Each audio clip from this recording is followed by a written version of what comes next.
at DJI. Today is my absolute pleasure to invite you to our third annual AirWorks conference.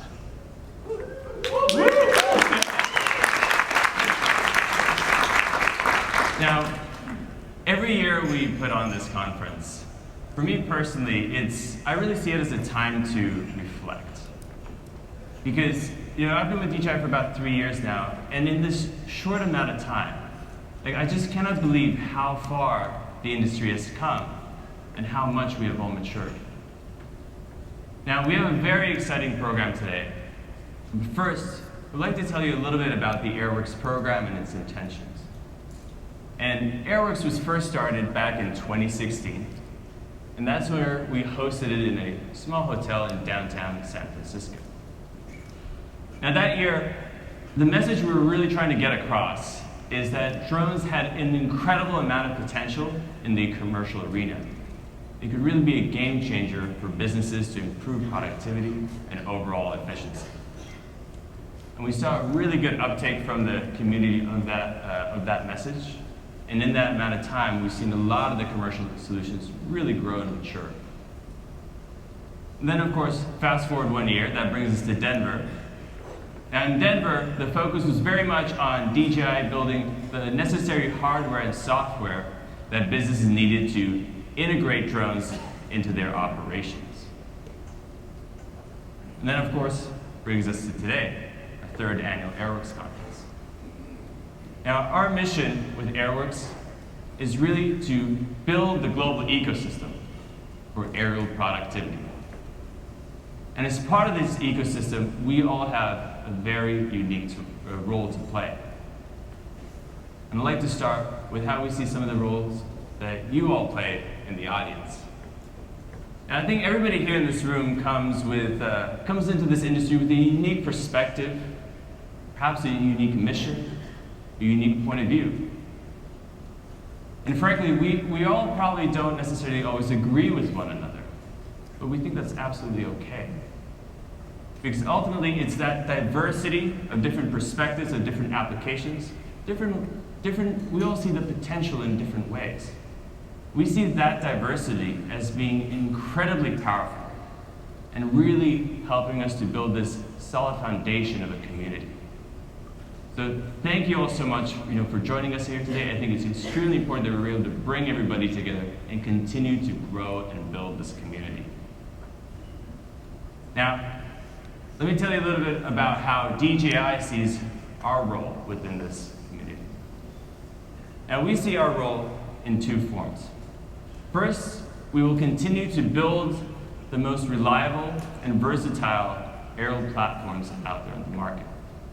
And we really see our technology as providing the foundation for you all to be able to build unique solutions, build services on top of our platforms, and ultimately solve people's problems in the enterprise arena. Second, we will continue to invest in our developer technologies that allow anyone to very quickly build up new solutions and really leverage the incredible power that drones can provide. Now, while there's a vast range of different applications of this technology, I think it's important that we recognize that drones have such a unique opportunity to actually have an impact on people's lives every day. And so far this year, we have recorded over 190 lives that have been saved by drones. And I think this is just one specific example of the tangible benefits of this technology. But without a community of users such as yourselves, we're not really able to make this real and really realize this potential.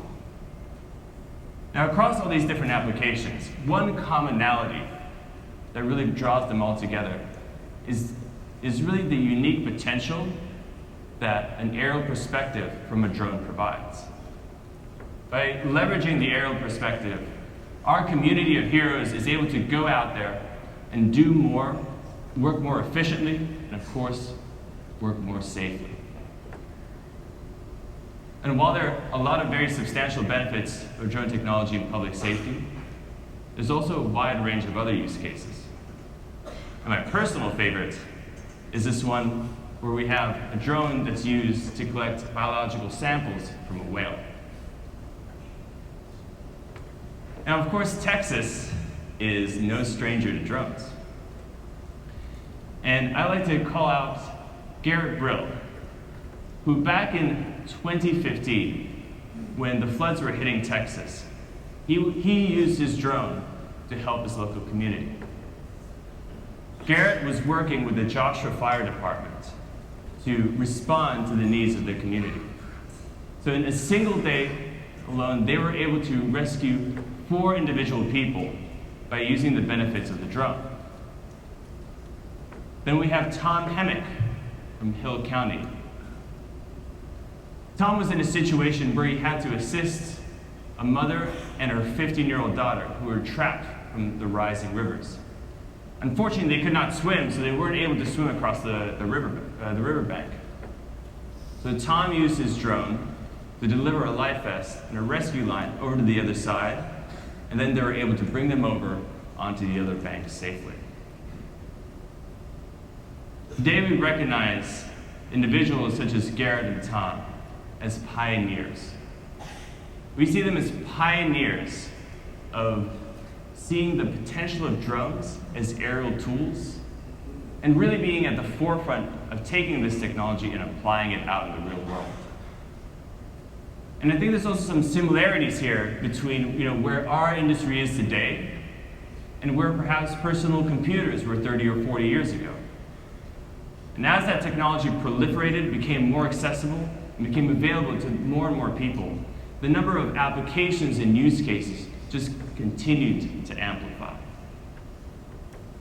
Today, we see Garrett and Tom as members of a growing generation of drone pilots.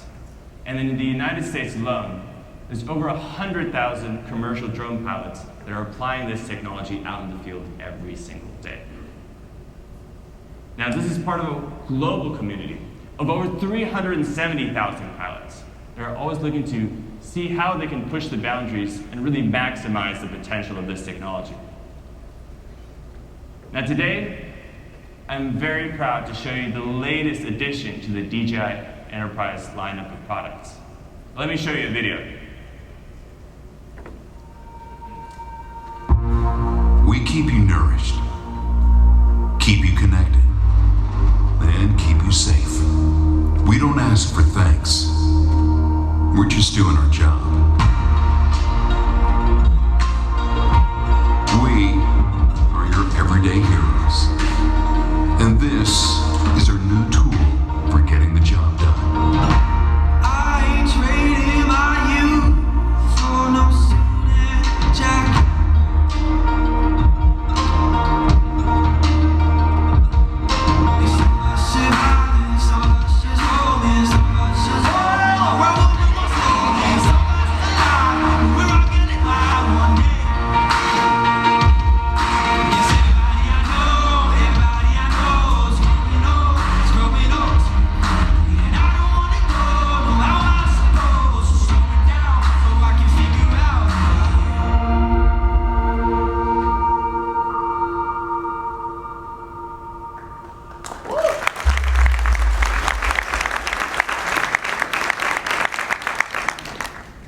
Ladies and gentlemen, the Mavic 2 Enterprise.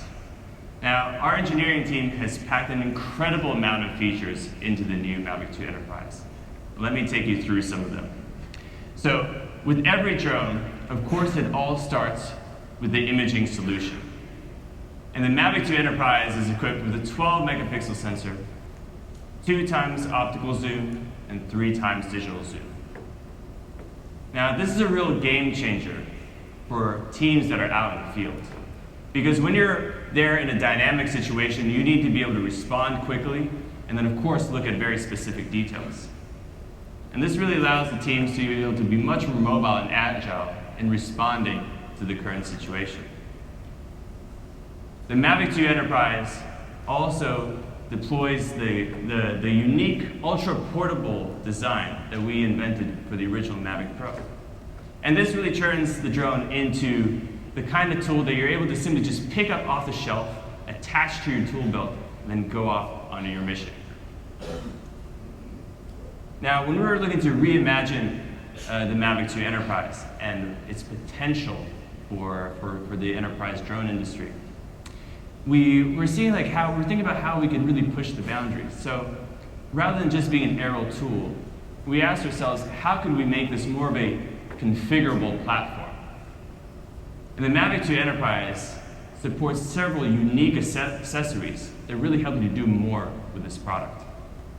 So first is the loudspeaker. Now the loudspeaker essentially transforms your drone into an aerial communications device. So you can imagine when you're out there in the field leading the charge, and perhaps you see something from up top and you need to communicate that to your ground team. You're now able to do that in real time simply with the loudspeaker accessory.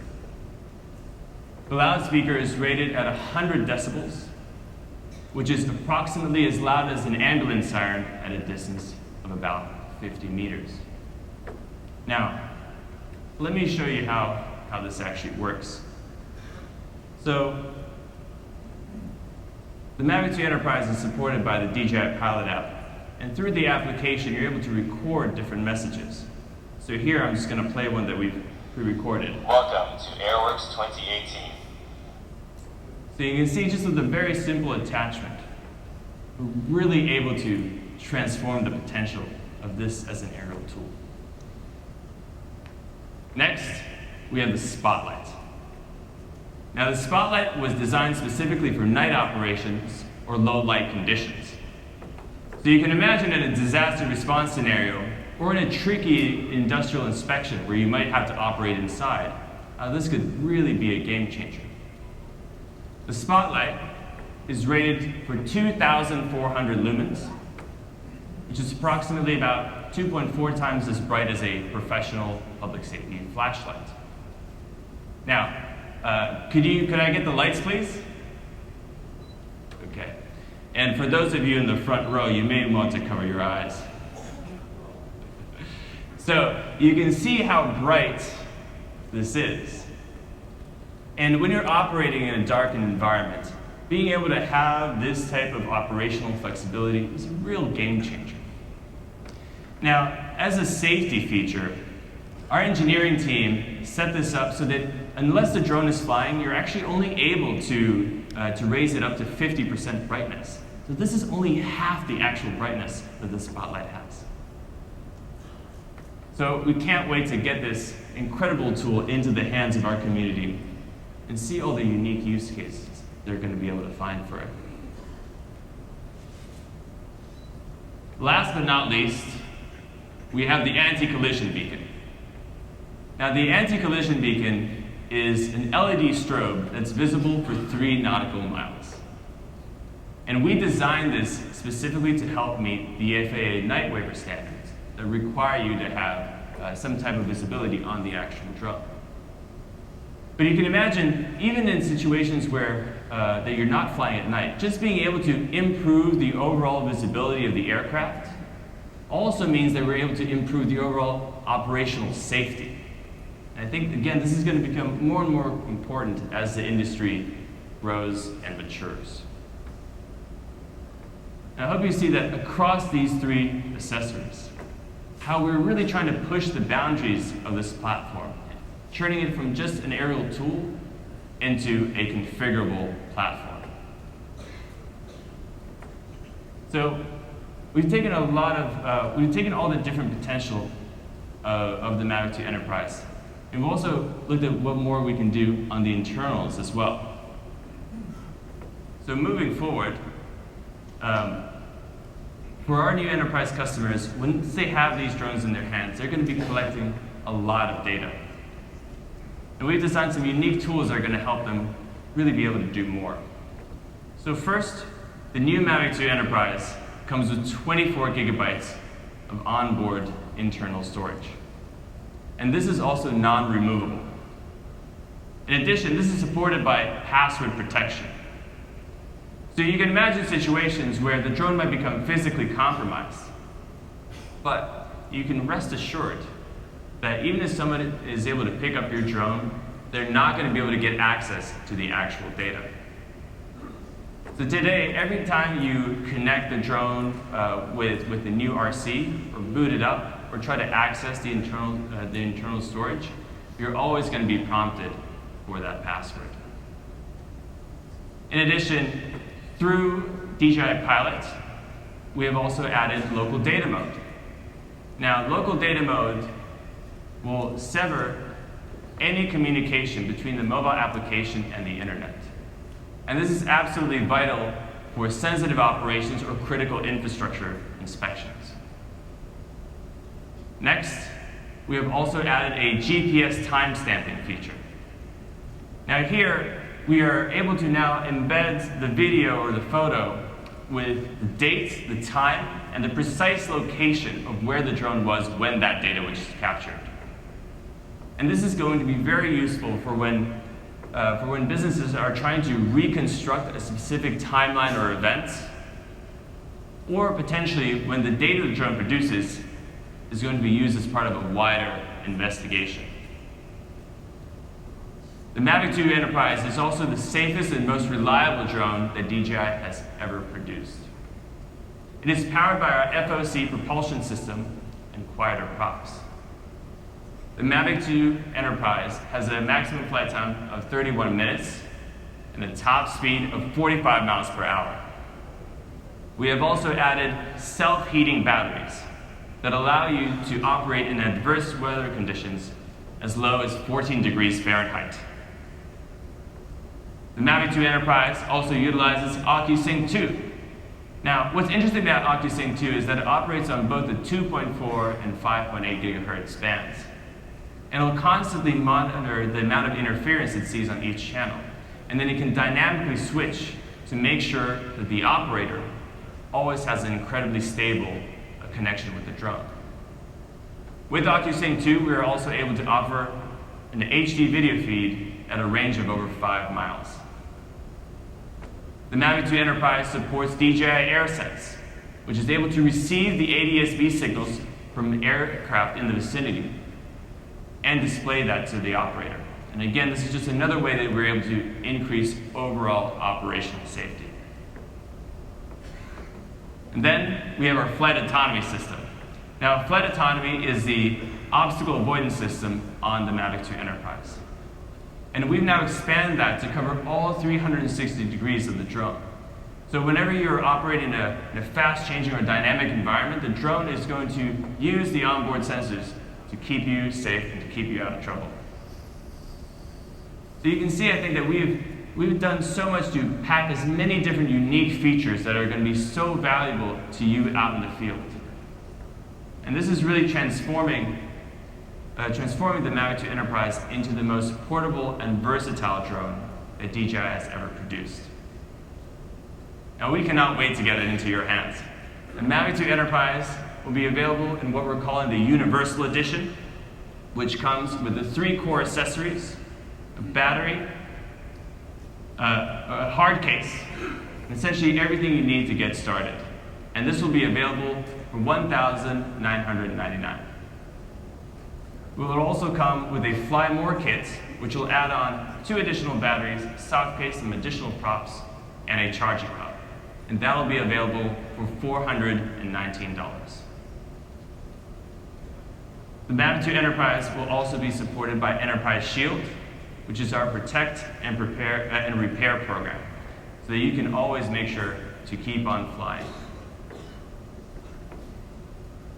Best of all, I'm very excited to tell you that the Mavic 2 Enterprise will be available starting today from our enterprise resellers.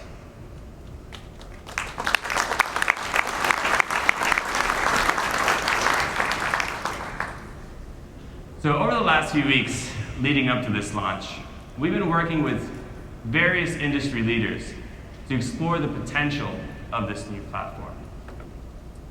And one of these leaders is actually based right here in Dallas. Now, American Airlines is the world's largest airline. And as such, they need to stay engaged with new technologies and see how they can integrate them into their operations in order to maintain their competitive advantage.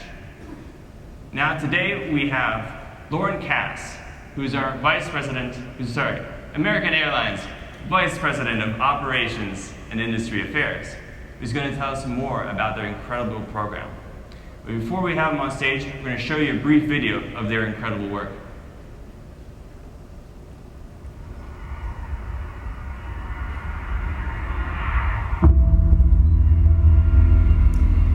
When I was a kid, every time an airplane would fly over, I would just look up and just watch it. And it wasn't just a quick glance up. I've always had a knack for airplanes. I always wondered how they stay up there. I have definitely been fascinated by airplanes my whole life.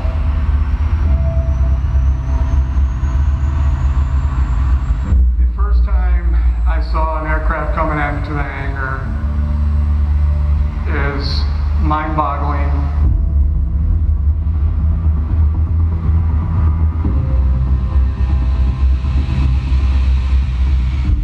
You smell the smell of an engine just shutting down. Engine exhaust, jet fuel. You kind of have to have a knack for that stuff. People who do this job, which the outside world really doesn't know about, are really passionate about what they do. American Airlines is the largest global airline. We have over 6,000 flights and we service over 350 destinations daily. On any given day, we can generally see anywhere from 16 to 20 airplanes. During routine maintenance here, if we see any defects on the aircraft, that will entail us to get into a more detailed inspection, which we would have to get some kind of equipment to get up to those heights to inspect the damage. The current methods that we use today are very labor intensive and it requires multiple people to accomplish the inspection.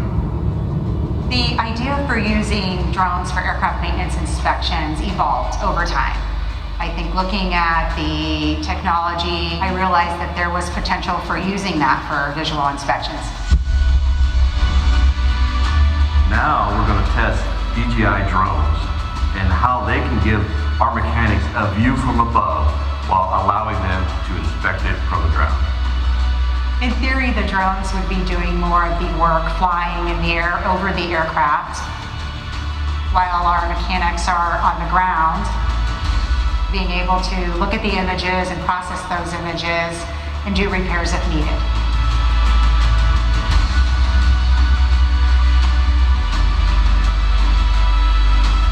That was the first time I saw the drone being used in an enterprise.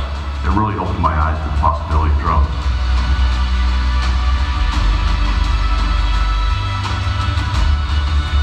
Being able to use this technology and have the video and photos from the drones would have a lot of benefit over time.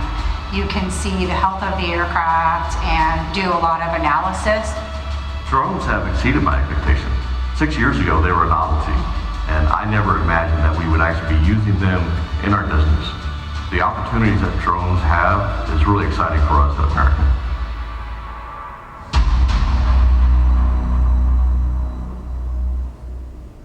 Good morning. That was pretty cool, wasn't it? We actually had this yesterday in one of our hangars out at the DFW airport, where our partners DJI and our technicians and several of us got to actually watch the inspection of the aircraft. So we're here. We're glad to be here. Welcome to Dallas-Fort Worth, by the way, and I have to add Fort Worth in at all times because it is a metroplex and it's Dallas-Fort Worth and it's the home to American Airlines. I want to touch a little bit on this, first of all, on the safety implications. Obviously, why is American Airlines interested in UAVs and interested in drones?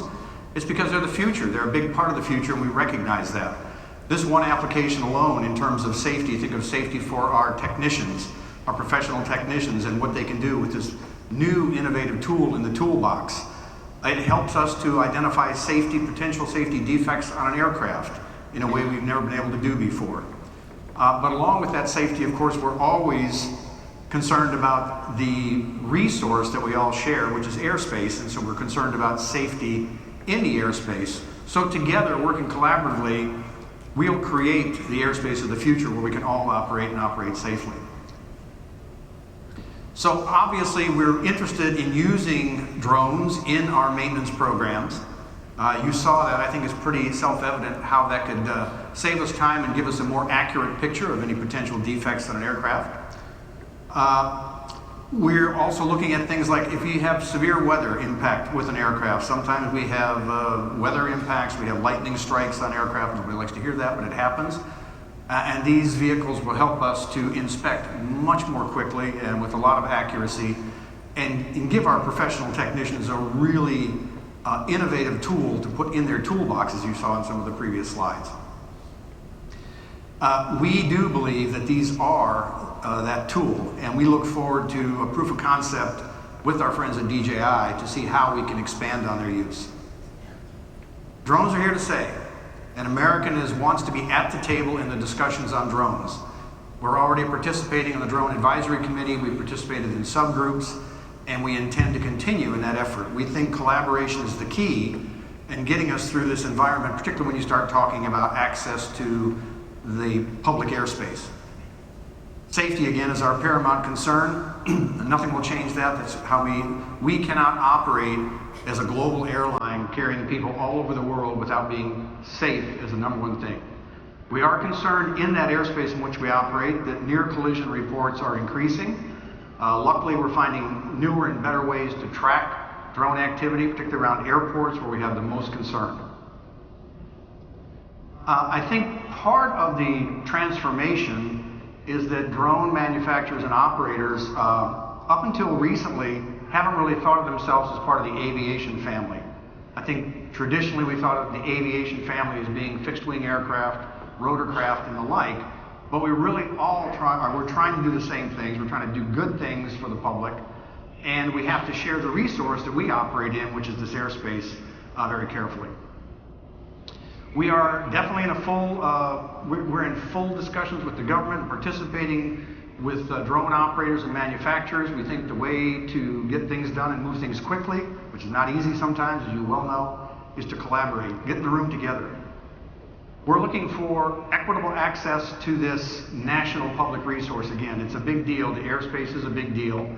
It has a regulator that some of you are not familiar with working with, and one of the places we think we as an airline can help and as an industry can help is we are very familiar with dealing with the regulator in terms of how we operate in the national airspace system.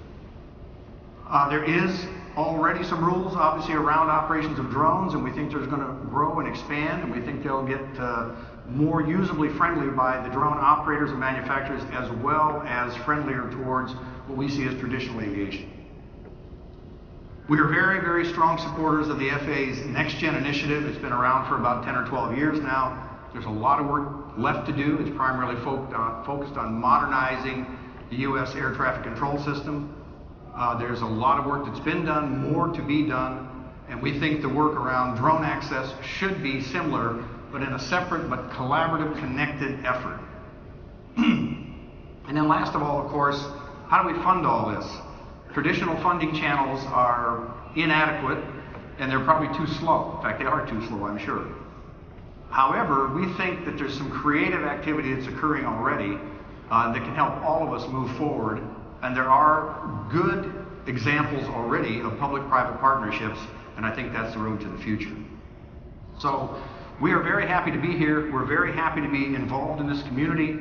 I certainly am excited about it. I've been doing airline operations for many years, and the more I get involved with drones, I went to my first conference about a year ago. I was blown away by the level of activity and the potential uses for drones, not just in the airline industry, but beyond. And certainly in the airline industry and aviation industry and airports, I see a lot of potential uses.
So I think, with industry leaders such as American Airlines utilizing this technology, we're really able to push the boundaries further for everyone. Now, so far this morning, we've shown you the investments that DJI is making onto our platforms and how they're evolving the overall possibilities of what we can do with this technology. But every time we announce a new product, we see a corresponding growth in the number of applications, the number of use cases, the number of pilots. As a result, also the amount of training needs also increases. So today we are releasing our DJI Flight Simulator. Now, DJI Flight Simulator uses our industry-leading flight control software to create the most realistic simulation experience possible. And really what we wanted to do here was to create an environment that pilots in training are able to start with the basics and then seamlessly transition from the training experience out into the real world. Within the simulator, we created a number of different scenarios that start to make the experience of flying real for the pilots. We're going to show you some of the potential here. So, Flight Simulator comes in 3 core modes. First is the skills training. So skills training takes you through the basics. So we'll take you through the basic flight modes of every drone. So you have the positioning and adding mode and so on. And you'll also learn the fundamental features of each unique aircraft. After that, our pilots in training will move on to the free flight mode. And the free flight mode is an open environment where pilots are able to try how their skills are going to work in the real world. And they can explore this environment and see how it all works. Then lastly, we have the applications mode. Now, in applications mode, here's where we're taking those fundamental flying skills and actually applying them to specific industry use cases. And we'll show you a little bit more about this later on. Now, the DJI Flight Simulator is compatible across DJI's range of enterprise products. And that includes the Phantom 4 Pro, the Inspire 2, the M210 series, and of course, the new Mavic 2 Enterprise. Now, what better way to show you the potential of the Flight Simulator than through a live demonstration? So now I'd like to invite on stage my good friend Brandon, who is the product manager of the Flight Simulator. So Brandon and his team have been very hard at work to have dialogues with various different partners to understand all the different commercial scenarios that they're deploying drones in. All right, so this is going to be a live demonstration, and we're taking the video feed straight off of Brandon's computer and putting it up here, right? So here Brandon has selected free flight mode, and he has an M210 RTK. He's going to take off. And for me personally, one of the things that really blows my mind about this simulator is the amount of detail Brandon and his team have been able to build in. So you can see, like, even the grass is moving just due to all the propeller effect, all the prop wash that's coming off of an aircraft such as the M210 RTK. Now, like we mentioned earlier, all the features that we have in our real products, we've also ported them over into the simulator. So this means that Brandon is able to switch between all the different flight modes. So first he's in P mode. So as soon as he lets go of the sticks, the drone will stop in one place. Excuse me. And then of course we have sport mode. Now if any of you have flown an M210 in sport mode, you'll know that it actually gains speed very quickly. It'd be a surprisingly agile aircraft. And of course last, we have adding mode. Adding mode is probably the most difficult of modes to learn how to fly, since you're not using the GPS for any more stabilization. So now you have to, but it gives pilots a lot more nuanced control in terms of how the aircraft is behaving. And I'd also like to draw your attention to the fact that Brandon is not using the keys on the actual computer to fly, but he actually is using the actual remote controller that you would on a normal aircraft. And this, of course, connects by USB. Now, some of you may ask, what happens if you crash? Well, I can tell you that's certainly possible in the simulator. But it's much better that something like that happens in a virtual environment, than actually out in the real world. Because ultimately we want to create an environment where it's very easy for pilots to push their skills. An easy environment for pilots to push their skills, but also test their boundaries, right? So Brandon, why don't we go into the applications mode next? So as we mentioned earlier, there's several different modes in which you can use Flight Simulator. And of course, all of our aircraft are also available here to try. Now here we're going to move over to the Mavic 2 Enterprise. And then Brandon is going to select the Spotlight accessory. And over the last few years, as we've been working with partners to develop unique scenarios, we developed several different missions that pilots can train on. Today we're going to go with the power line inspection, but we also have search and rescue scenarios set up, or wind turbines and others. And of course we can custom build these for our enterprise partners. Now the idea with these application scenarios is that we take the basic scenario of how you would run some type of inspection and really break it down into individual steps. Now first Brandon's going to take off, and you can see the power line out on the horizon. Now as he starts heading towards there, you'll notice that the Mavic 2 Enterprise is a much smaller aircraft than the M210 RTK. So he needs to switch down into his RC view and then into the FPV view in order to navigate, just like he would out in the real world. And this, again, was a very specific design choice that we made. Now, as part of the basic inspection, when you arrive on site, you first want to take a contextualizing shot. And this, later on, can be used to understand which power line we're inspecting, and of course, take a look for any potential vegetation encroachment as well. Now, as we move closer to the power line, we're going to start by inspecting the grounding cable that's at the very top. Now, as he approaches closer, he'll get the shots that he needs. And again, notice the amount of detail that's built in here, because you can see every individual nut and bolt that is here on this grounding cable. Brandon, could we also zoom in? Can we show the Mavic 2 zoom, Mavic 2 Enterprise zoom feature as well? So, in these type of inspection scenarios, being able to have that 2x optical and 3x digital zoom, again, allows you just to get a much closer look at the details that you need, while at the same time maintaining the stand between the drone and the actual asset. Okay, so now I think we've inspected the grounding cables, and we'll move on to the insulators. And this, I think, also is a great way to validate how useful something like a drone inspection can be to someone who's actually inspecting a power line.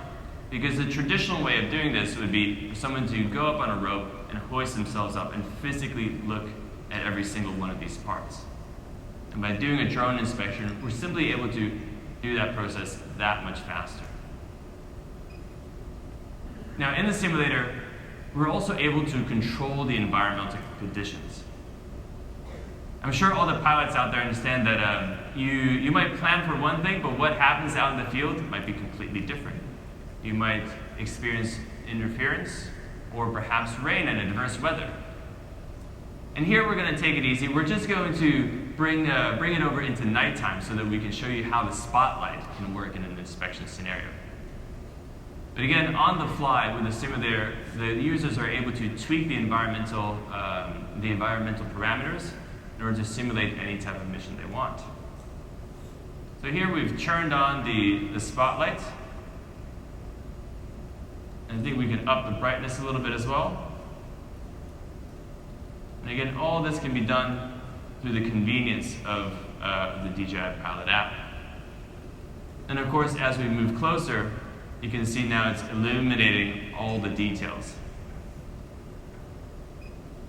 So I think this is just one interesting example of how we're able to use the simulator to recreate all the details that go into actual real-world drone operations. Very cool. Thank you, Brendan. I think your team is doing incredible work building these training tools. Thank you so much.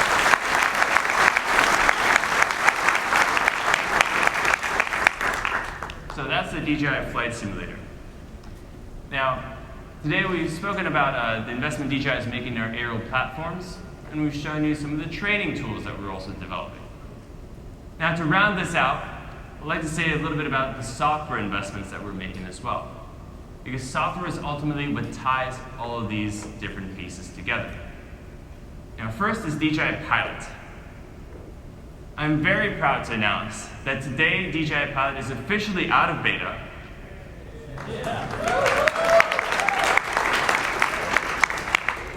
It took some time, but we got there. And not only is it available for Android, we also now made it available for iOS. And I know this has been something that we've really heard from the community, so we hear you and we're building this into our pipeline. But it doesn't stop there. Our engineering team has taken the feedback that we received during the beta phase, and we've added a number of different unique features into the Pilot app. And with the new version of Pilot, we've added now the mission planning feature as well. So you now have these two different modes that you're able to quickly switch through. Now with the mission planner, you can very quickly drop several waypoints through the touch of your finger, and then execute a semi-automated mission for mapping or even for some basic inspection work. DJI Pilot will also be seamlessly integrated across our entire product portfolio. So that means that you can use it with the ZenMuse X-T2, the ZenMuse Z30, our Payload SDKs, and of course our latest Mavic 2 Enterprise along with all its accessories. DJI Pilot also supports deep integration with Flight Hub. So that means you're able to live stream your video straight back to your headquarters and coordinate directly with your team. Or once you've completed a mission, you're able to store out all that operation data and then share that across your team as well. And this really helps businesses that are operating large fleets of drones to understand the exact state of each asset out in the field. DJI Pilot also features improved data security. And we've done this through the addition of the password protection feature, and of course this supports the existence of the current local data mode as well. Lastly, we have also enhanced the airspace safety features of DJI Pilot. Now this relies on AirSense, so we're taking the existing ADS-B signals that aircraft are broadcasting and then making that available for the user within the user interface. Now last but not least, we have Ground Station Pro. When Ground Station Pro was first released, it was the most advanced mission planning app out on the market. We've now taken that a step further. With the latest version of GS Pro, you're able to use your DJI account to create a profile, and then you're able to manage a whole fleet of different aircraft, create mission profiles, manage pilots, and also manage the data that you capture on every mission. We've also added cloud functionality, and this allows you to share the data across your different team members. And the fundamental difference that this makes for teams that are out there on the ground is that, for example, if you are continually mapping the same construction site every day, or perhaps different operators might be flying on different days and so on, you can now create one single mission profile, and then different operators can utilize that. And that means that every time you're capturing your data, you're doing it in exactly the same way. And that type of repeatability, we really see it as a fundamental way to increase the overall operational efficiency of drone work. So that was a lot to cover off just here in the beginning, but we have a lot more to show you today at AirWorks. So I'm sure you are all very excited to get your hands on the Mavic 2 Enterprise and also the DJI Flight Simulator. And we've set up some demonstration booths for you out in the back. So we have a few moments now to grab some refreshments, and then we're going to continue on with the second stage of the keynote, where we're going to look at how our partners are really building solutions out in the ecosystem. So thank you all so much, and welcome to AirWorks 2018.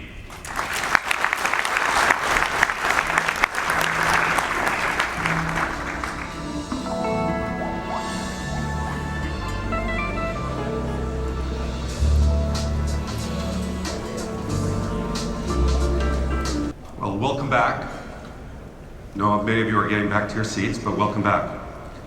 My name is Mario Rebello, and I'm the Vice President and Country Manager for North America for DJI. Super excited to be here in the company of so many friends and colleagues. I've met many of you, but there's a few of you I haven't yet met, nor have I worked with. So I am looking forward to enhancing our collaboration and really growing our relationship on a go-forward basis. And I confess, I'm not a drone guy, but I've quickly become a strong fan of our drone technology.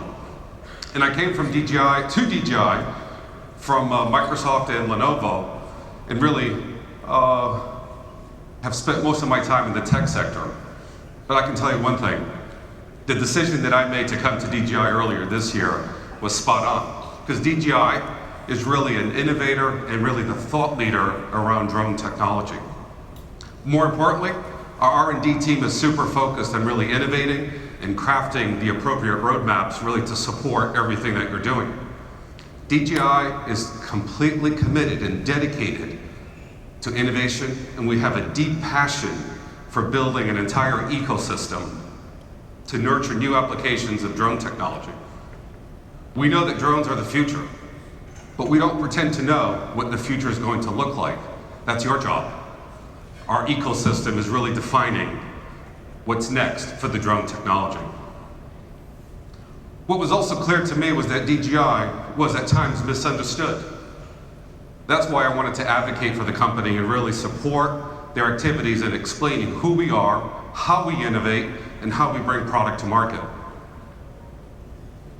It's important to remember that when DJI first brought its industry-leading innovation to the United States a few years back, it was because people recognized very early on the power of this technology and the immense value it would bring when applied to our local industries and our local communities across the country. That's why the US remains one of our strongest markets today. And we're proud that we have the opportunity to play a critical role in the drone ecosystem. Our technology and our presence in the US stimulates local innovation, saves lives, provides numerous opportunities to upskill the labor force, takes community heroes out of harm's way, and yes, transforms and creates jobs. This ecosystem trusts DJI because we provide powerful solutions that are reliable, secure, and accessible. And those solutions are just generating growth for everyone in the community. One of the stories I like to tell is really about DroneBase. Not sure if Dan and the DroneBase team are here yet, but DJI invested in DroneBase through our Sky Fund back in 2015. And today they have grown to a team of 45 individuals. But most importantly, they have a network of pilots here in the United States and around the world that total over 60,000 pilots. And the majority of them are Part 107 pilots. They've also completed hundreds of thousands of commercial missions in over 70 countries in every state in the US.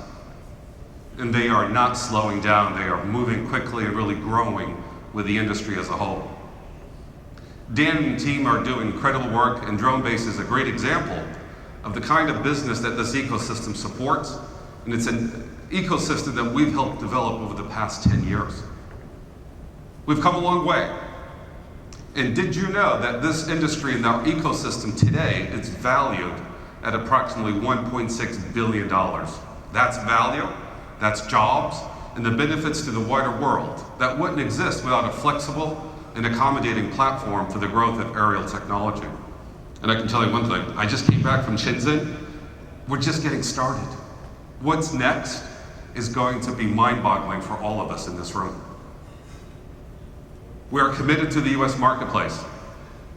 And we acknowledge that while we just are starting to scratch the surface, there's also several challenges in the environment that we're operating in.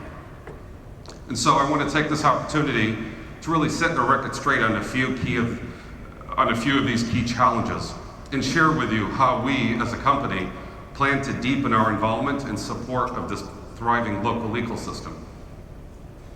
One of the things that I want to be able to do is really sort of call out 4 core values that we're going to be focusing on as a company on a go-forward basis here in the United States in particular. And first is that DJI is a company that respects American innovation, and and we believe in open and fair trade. From a corporate perspective, we are now at about 14,000 employees worldwide. More importantly, 20% of our workforce is R&D.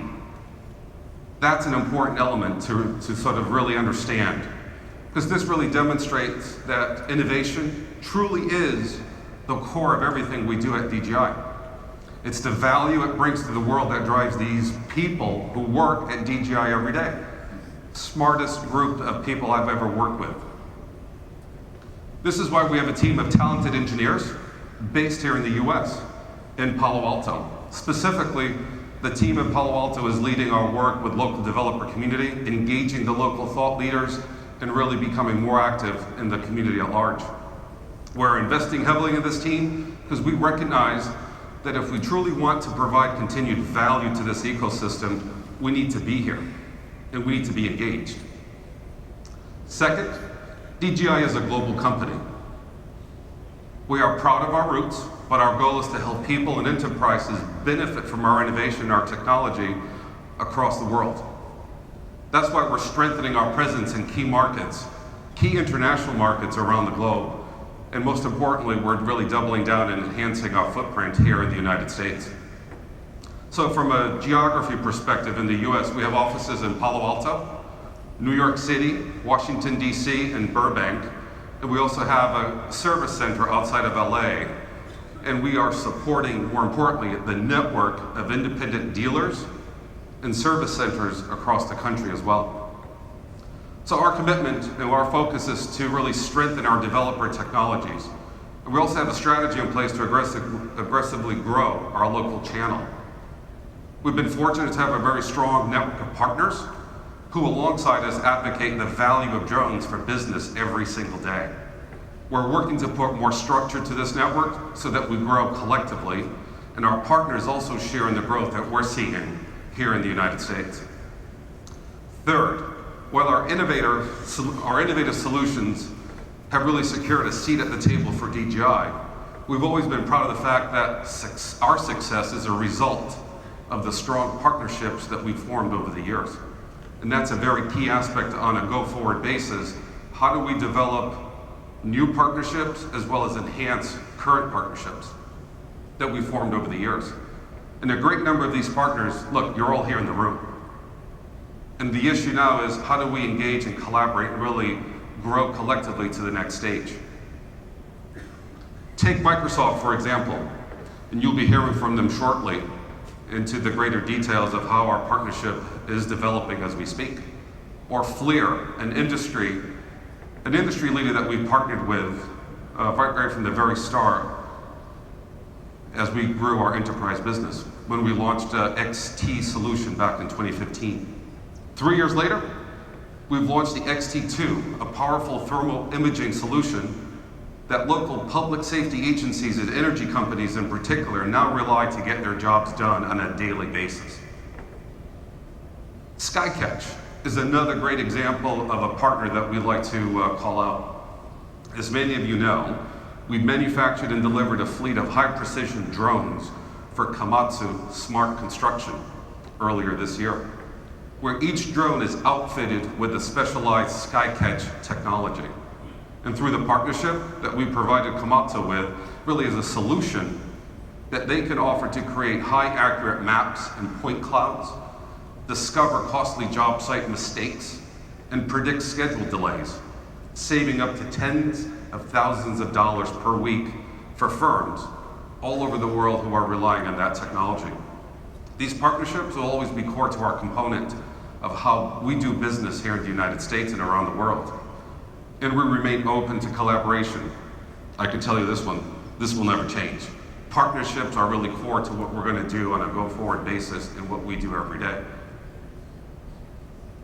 And you've also likely heard of a new partnership that was announced just this morning with the Propeller Arrow.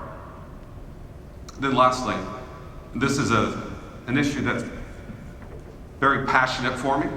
It's really been core of what we've been doing for the past year, and it's one that I want to address and that you've all heard about, right? Data security, data management issues. I can tell you one thing, DJI remains committed to protecting the integrity of our end users' data. And we will continue to address and debunk every concern or allegation made against DJI. I can tell you one thing, the whole team at DJI, from our corporate management to our colleagues around the world, is we're going to defend and protect our brand and our technology. And we're going to debunk the fake news that's been out there circulating for the past year. And as many of you know in this room, the challenges we faced this past year and really the steps that we've taken to address these issues head on.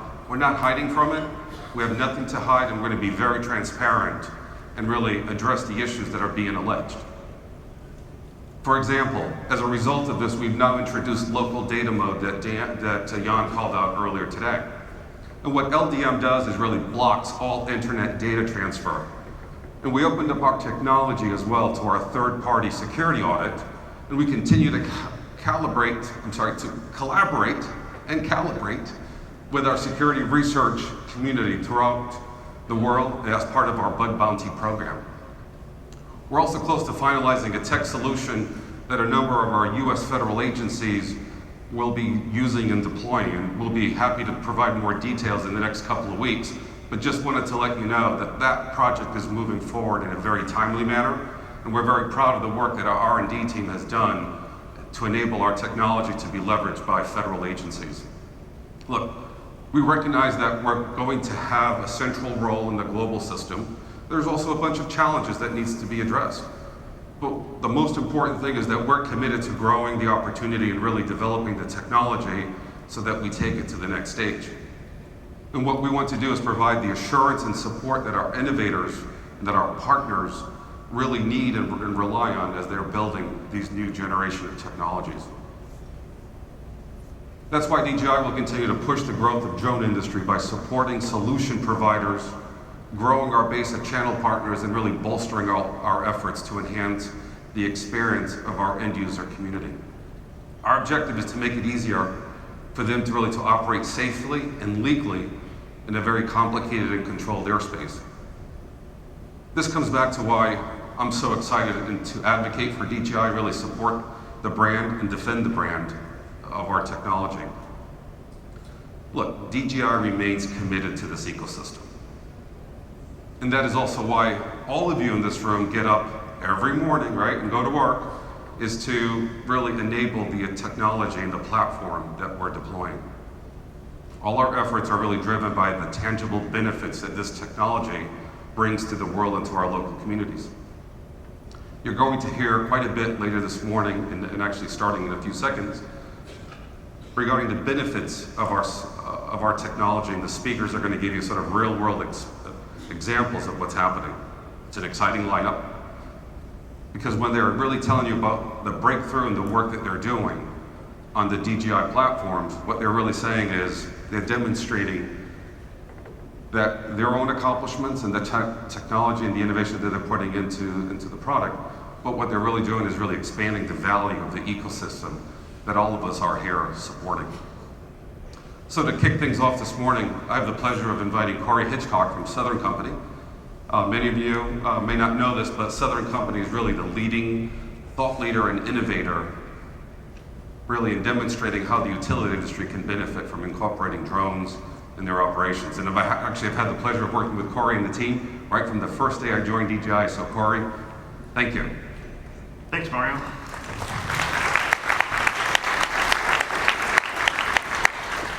So I'm Corey Hitchcock. I'm the UAS standardization pilot for Southern Company. I work in our corporate aviation department, where we add value to the company by allowing the use of UAS and supporting the use of UAS across all of our operating companies. Southern Company has been in the commercial UAS space since 2015.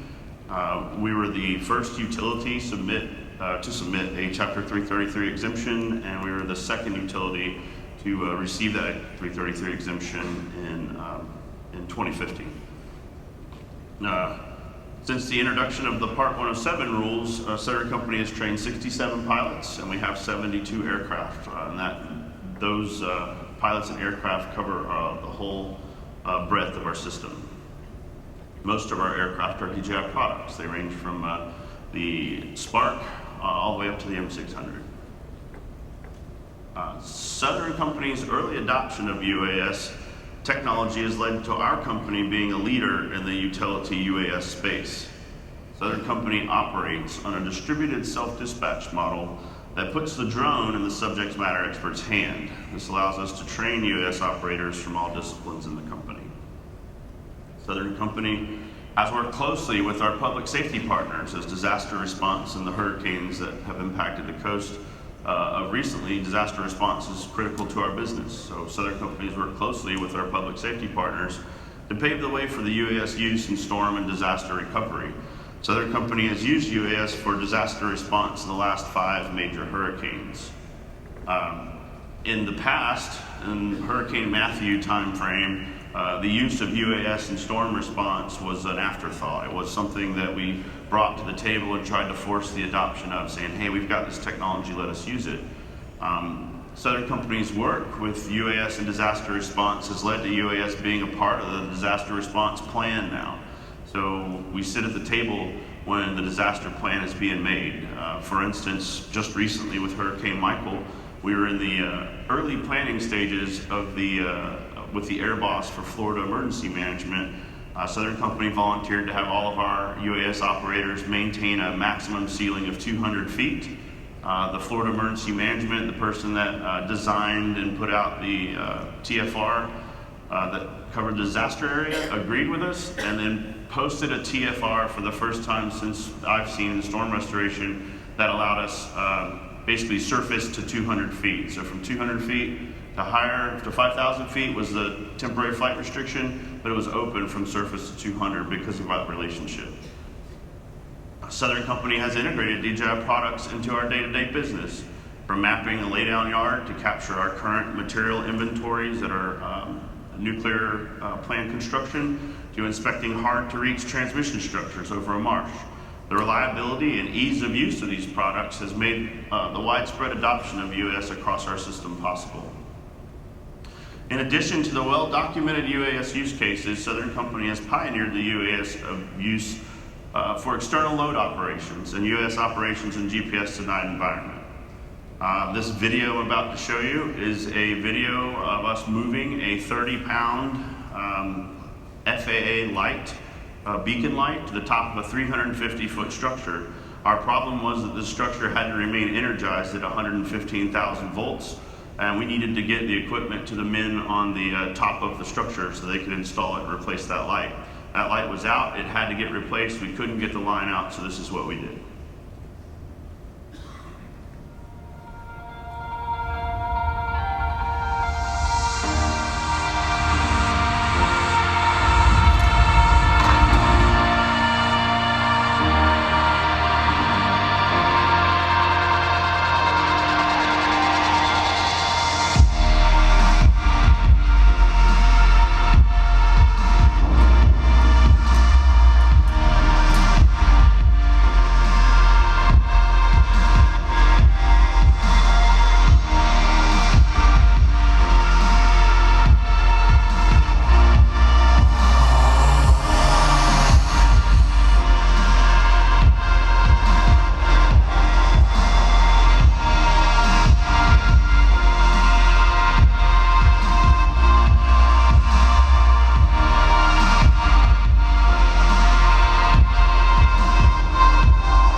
Thank you.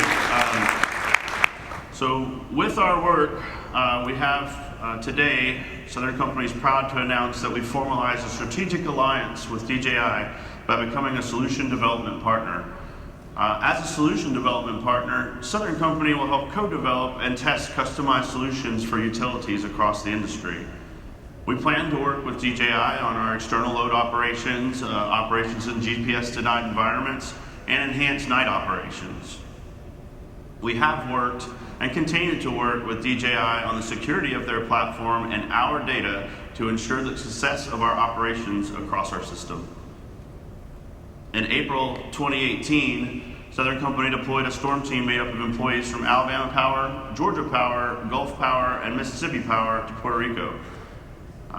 The usefulness of UAS in rural areas was immediately made clear due to the difficulty of terrain.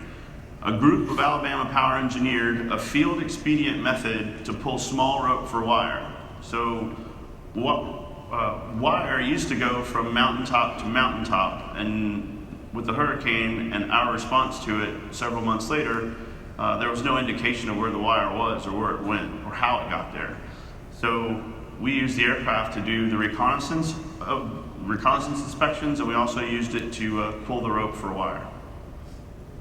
System Air Unmanned deployed to the Mayagüez staging area with larger, more complex aircraft and began pulling wire for conductor in the mountains. In over 150 plus missions, 72,000 feet of rope for wire was pulled in, saving months of time and manpower and potential injuries due to the safety of moving around in that environment.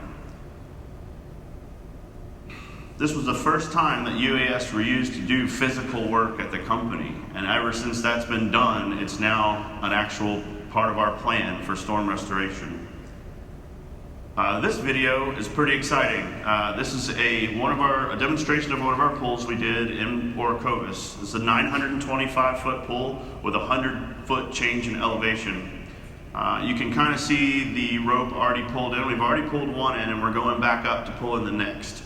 As we get to the top of this hill, we've sped up this video 4 times so that the total flight was about 4 minutes, but I wanted to show you all of it.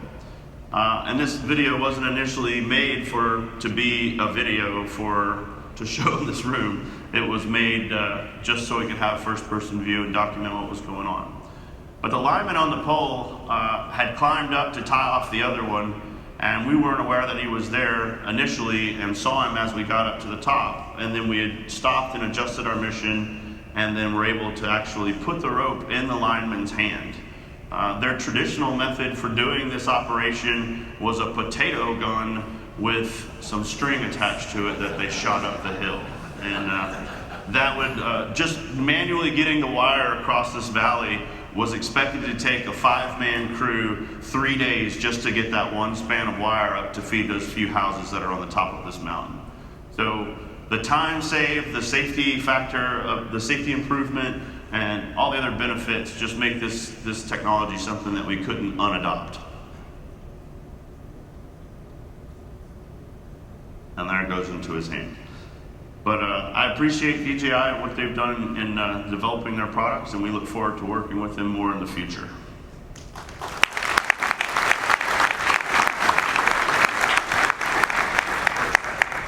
All right.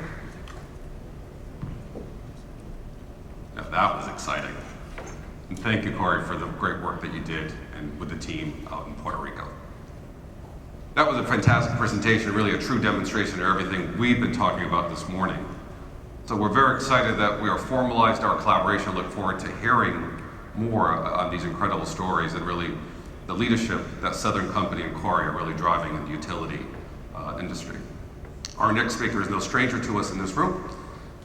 And as the head of US R&D, Arnaud is really leading the charge for our efforts in supporting the thriving ecosystem here in the United States. Arnaud?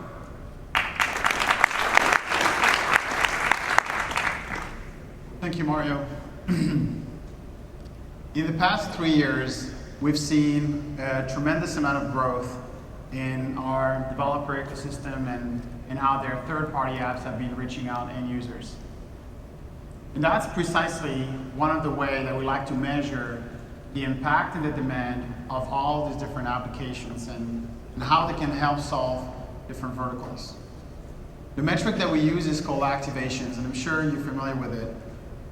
But just to recap, one activation is what happens when an application that was created with one of our SDK is being installed on a unique device. Now, in 2015, when we launched the SDK, we recorded 150,000 of these activations. And that was a very encouraging start. But very quickly, in 2016, we realized that this number was nowhere near the beginning when we reached 1 million of these activations. And in 2017, we blew this number out all the way to 2.7 million activation. And I think you already start seeing the trend of where things are going. The need for these third-party applications is real. Applications are catering to construction, to search and rescue, to agriculture, and so many other verticals. And today, I'm very glad to be here to announce to you that I already passed this number and are at 4.7 million of these activations. Now this is very, very exciting because it very shows the momentum for the end users. It very shows people like taking these applications and using them in the day-to-day life. But of course, these applications are built by our developers. And this community is thriving and growing. And today I'm glad to announce that we just passed 51,000 registered developers on our developer portal.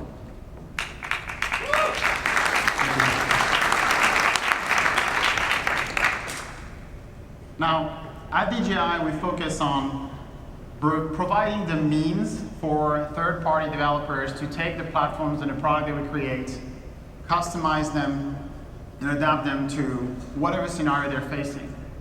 Now, this comes in many flavors, and of course, we have the SDK, and I'm going to walk you through a little bit of where we are here. But it also is the work done into providing guidelines, documentation, and proper support. And we did a lot of work this year, and this is going to be continuing on our developer program online. But to get back to the SDK, I want to talk a little bit about the lineup that we have today. The first one that we have is the mobile SDK. Now, the mobile SDK gives the means to developers to create an iOS or an Android app that is capable of connecting to the product and communicating to it in two ways. The first, we get to receive information from the product that you can display it to the user or use it to do like sense of logic or controls on it. And the second is allowing you to send commands to the aircraft to change something as simple as a camera parameter or executing very complex missions. Now, of course, this was already very powerful, and you saw the adoption that we got right at the beginning. But there's this one question that kept coming. Hey, can you give us access to DJI Go? Because if I modify this one thing, that'll be so much impactful for my business. And so we took this problem deeper, and we created the UX SDK. This user experience SDK was precisely meant to tackle that problem, giving the means and the power for developers to create the DJI Go look and feel within minutes. And so together with the mobile SDK, they are the perfect toolbox for developer to create applications directly in the hands of their pilot, which is the prime location to capture and communicate with that user, capture that intent, understanding it, and processing it into whatever you think makes sense for your vertical.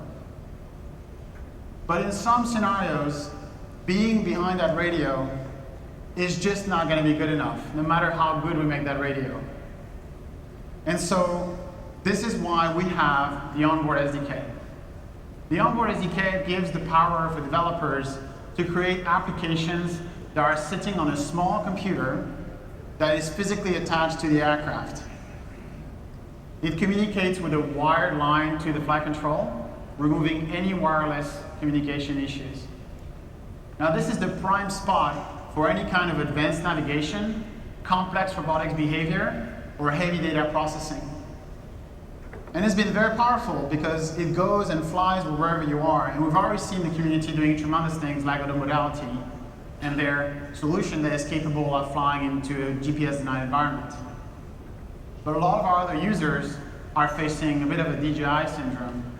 We made our hardware so good and easy to use that they're focusing on the software. And then right here, we were asking them to find a computer and putting on that aircraft. But we have a solution for that as well. And this is why today I'm very happy to officially announce the Manifold 2. The Manifold 2 is DJI's flavor of an extremely powerful onboard compute that you can just seamlessly attach and connect to your platform to run your onboard application. In terms of capacity in here, we have the similar processing unit you'll find on self-driving cars. It's so powerful that you'll be capable of taking post-processing applications and taking them into real-time processing.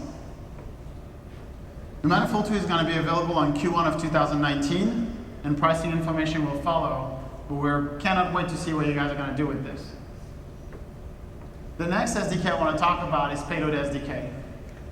We announced Payload SDK at the Menlo Park Fire Department back in April. And this was a very brand new step for us, because for the first time, we were opening a path for people, for hardware developers, to integrate their hardware with our hardware. But more than that, more than just hardware interaction that we've created through the Skyport, the Payload SDK is a deep software integration. Because the payload created on the Payload SDK communicates seamlessly with the mobile SDK.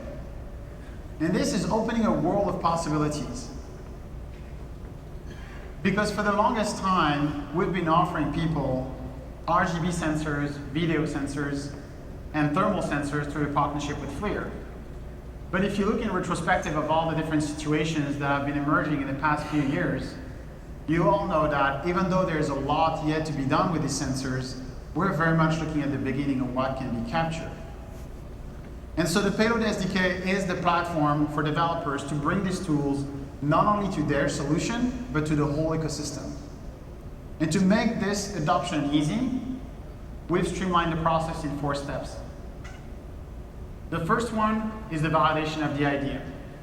Now, as soon as you modify the physical property of the aircraft, we have to make sure that you're not going to compromise the stability or safety of the operation. And this is why we are involved directly to advise and talk with you to see how your ID can be made a reality. And I'm glad to announce that 25 developers in the past few months have already passed the ID stage. After that, we're going to the prototyping stage. And this is a very significant step because hardware is hard. You have to iterate on things that are slow, it's difficult. But yet again, 20 of these developers have already passed that prototyping stage. So it's very encouraging. Companies are committing themselves to create these accessories that enhance the DJI platform, that DJI ecosystem. And that means that, it speaks loud about how much we've come and where we are right now as a standard and a staple in a commercial space. Now after this, we're going into the mass production stage. And here again, more than before, DJI is still here supporting you on both the sales and the manufacturing aspect, where we leverage our experience and our capabilities to help you go into market. And at this point, 5 of these developers have already reached that stage. And this is very exciting. They're very close to the finishing line. And talking about finishing line, 3 of them are already ready to buy today. And these 3 developers are MicaSense, Slant Range, and Centera. And they're bringing multispectral cameras. We're going to bring a lot of value into our ecosystem. And like I mentioned before, opening a door to a new set of possibilities. Now the next SDK I want to talk about is the Windows SDK. Now you saw before the video of Francisco flying the Mavic Air at Build, where we announced it in partnership with Microsoft. And I want to talk a little bit about what it does technically, but also the implications that comes with it. Technically speaking, the Windows SDK is very similar to the mobile SDK in the sense that it sits behind the remote controller in the hand of your user and allows you to communicate with the product in the 2 ways I described before. But what it means, what it implies, is much bigger. Because now, suddenly, we're opening our ecosystem to Microsoft's ecosystem, which is one of the biggest, if not the biggest, developer community in the world. You have to think about all these developers available now to create more drone solutions in a way that's going to help solve all the problems that we're facing. But in the commercial space, we also see that the name of the game is getting end-to-end integrated solutions. And that's another point where Microsoft is very much helping here. Because Microsoft has been created over the years a whole panel of technologies, services, and products that are dedicated to cater to the enterprise market. So that huge expertise, that huge pool of technology is going to benefit our ecosystem and grow it. Now, speaking of both windows and problems that we solve, I want to talk a little bit about another problem that, as DJI has a bit of a tradition, was complex and we took as being simple by leveraging a Windows application. And this is the problem about digitizing the world. Now, I'm here very happy to announce to you DJI Terra. Terra is a 2D and 3D mapping solution that will help users and developers digitize the world. Now, DJI Terra is going to be available in Q1 of 2019 with pricing information to follow as well. Now, to continue talking a little bit more of the impact of our two ecosystems getting together, I'd like to invite on stage Dinesh Narayanan, Director of Device Incubation at Microsoft.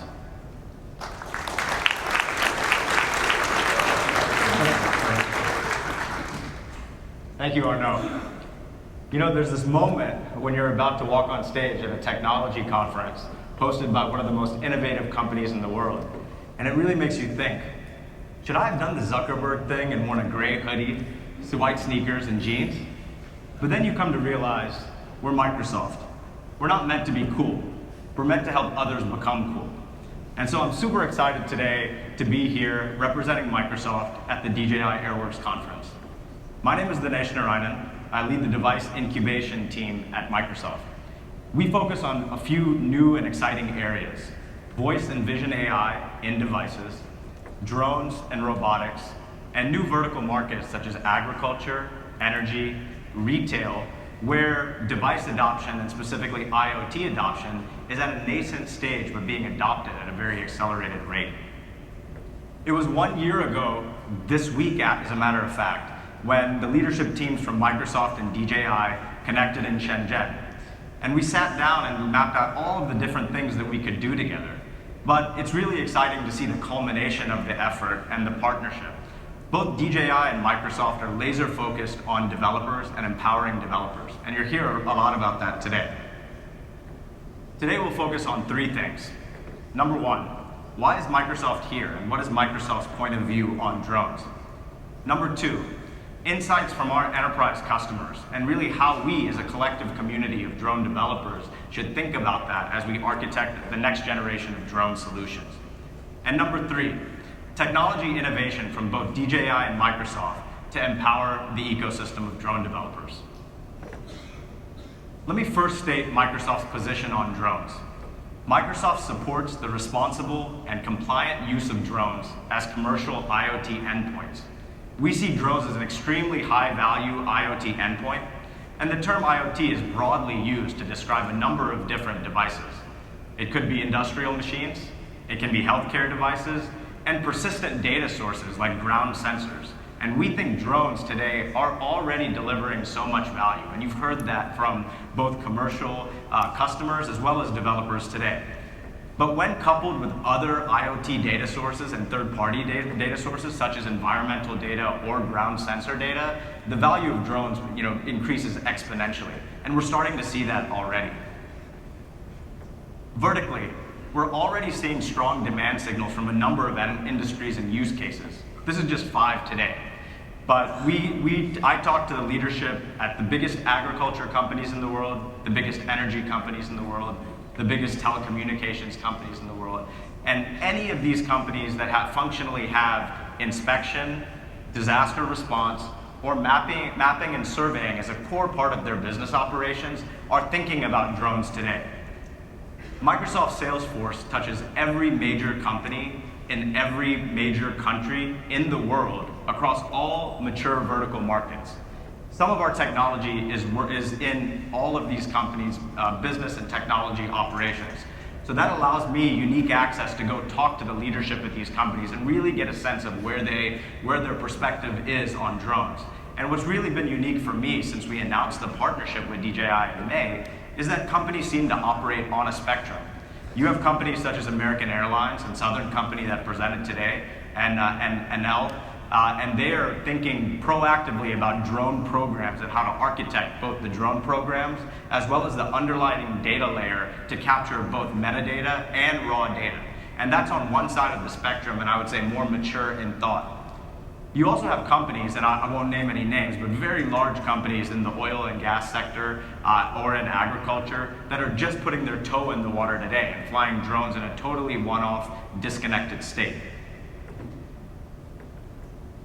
So we all know the promise of drones, and I think we've talked about that today at length, and I think we'll continue to see that benefit.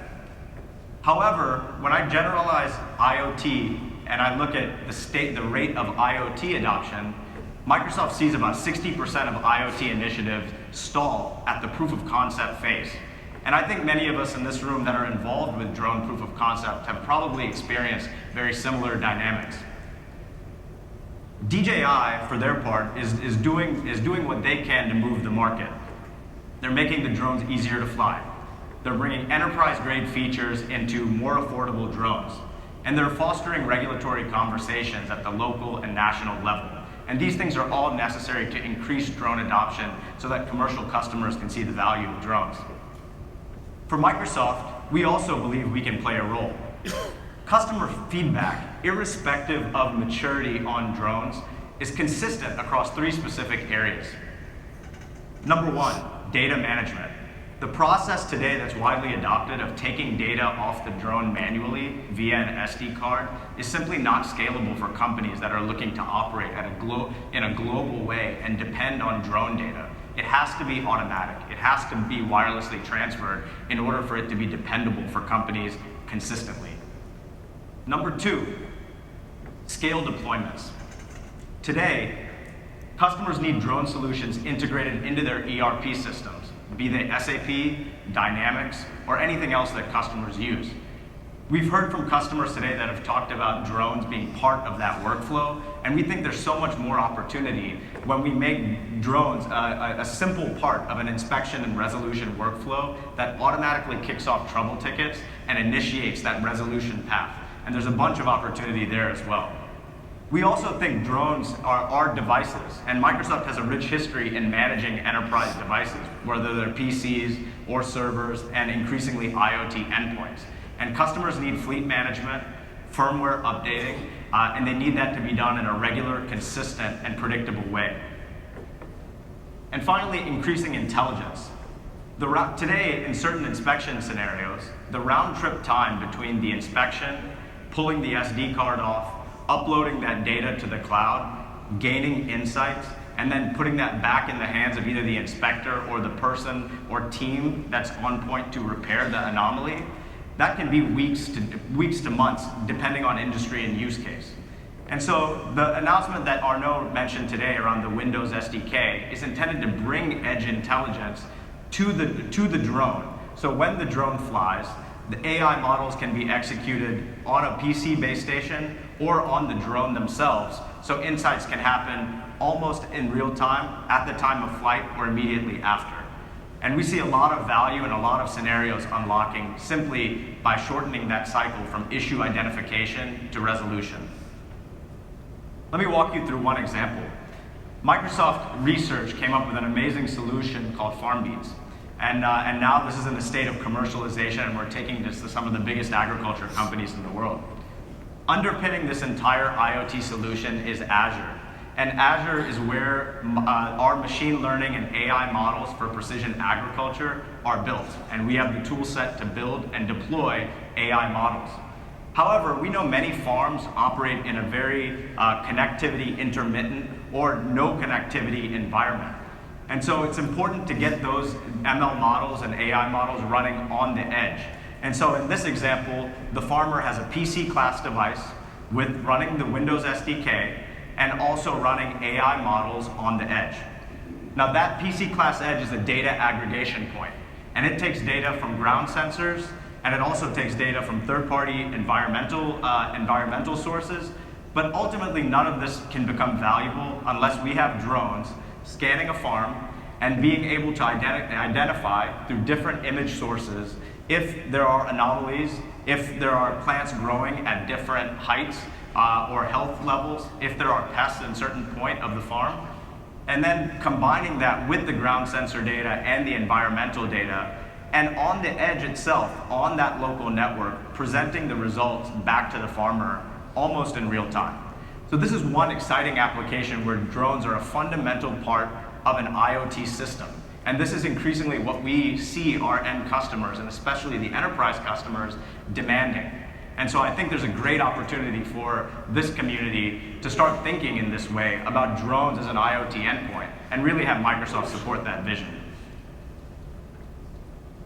The drone IoT journey really has multiple stages. I think there's three dynamics really affecting or influencing the drone solution maturity curve that we're all on. I think on the y-axis, there's customer sophistication. And again, as I mentioned, there are customers spanning the spectrum. And that's quite unique because it mostly, every time there's new technology in a market, there are early adopters, and then usually the rest of the markets or industry participants catch up. But in the case of the drones, there is a pretty wide bifurcation. And so we see some companies pushing the envelope in their sophistication, and some at a very nascent state. And that's unique when we look at an IoT specific category.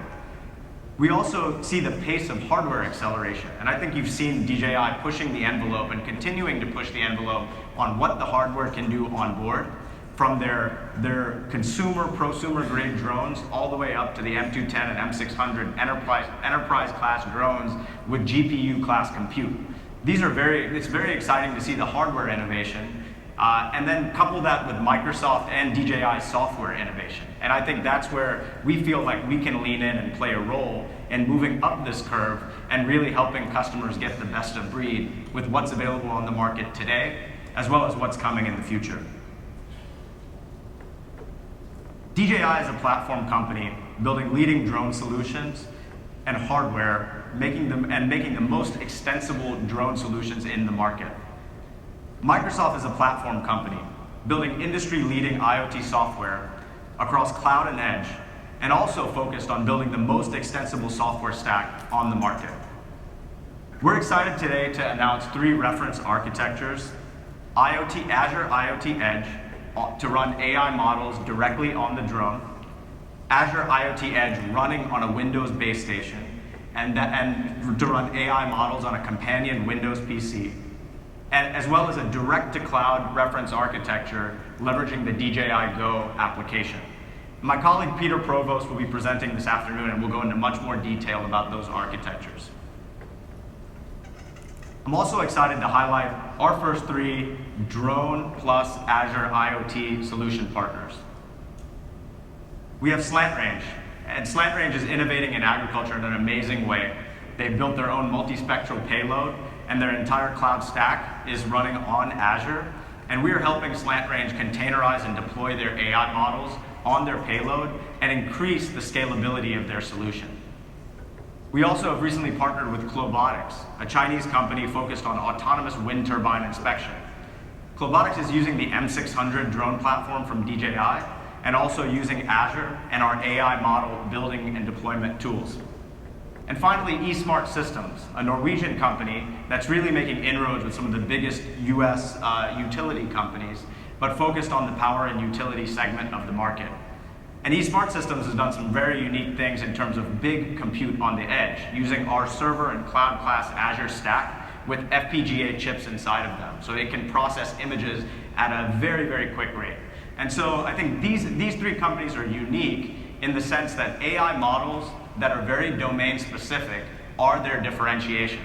And we're providing the underlying infrastructure to give them the ability to deploy their solution in the cloud and build their solution in the cloud and deploy it at the edge. And so you'll see a lot more from these 3 companies, but we certainly are very motivated to work with those of you that are seeking to build scalable solutions in the enterprise. Drones are really an amazing expression of device innovation. And so there's a lot more that we can do as Microsoft, and that we will do in terms of innovating our software stack to work with drones. And I'll call out 3 specific sessions that we have today at AirWorks from my colleagues from Microsoft that are here. Number 1, as I mentioned, Peter Provost, a leader in our Azure IoT team, we'll talk about all of our Edge plus Cloud SaaS offerings that any of you can take today and start building SaaS solutions on almost immediately, with all of the fundamental characteristics of SaaS, from firmware management to device management, data management, and even event management. And so I think it's a very exciting kind of time at Microsoft on the Azure IoT side, and Peter will walk you through that. Secondly, my colleague Nancy Lee will speak tomorrow about our view around augmented reality integration with DJI drones. And Nancy is from our HoloLens team. HoloLens is the best-in-class augmented reality device on the market. And we see so much demand and potential from industrial and commercial companies on bringing these two technologies together in fields like construction or oil and gas as well. And then finally, my colleague Ashish Kapoor will speak later today around a lot of the work he's doing on simulation and reinforcement learning, which are fundamental building blocks to autonomy, which we all believe, I believe we all believe will come in the next 3 to 5 years. Now, one of the unique things about computer vision AI is that it takes a massive training set of data that's tagged and marked. And so we use synthetics and we use simulation to actually go synthesize that AI model training data so that you can build models that will be executed in the real world. And Ashish will talk about his process and his work that we're certainly in the process of commercializing with some quite prominent customers. So in closing, I wanted to thank you all for allowing Microsoft to participate. I think we have a lot of potential ahead in terms of what we can do with the drone community. Please reach out to me or any of my colleagues from Microsoft that are here. We're certainly very encouraged to learn and innovate together. Thank you very much.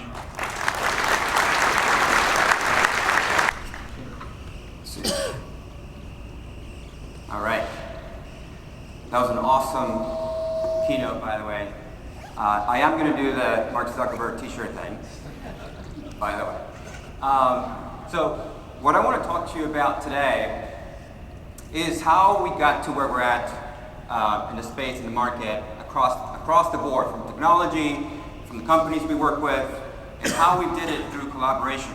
Early days, 5 years ago, things were very different.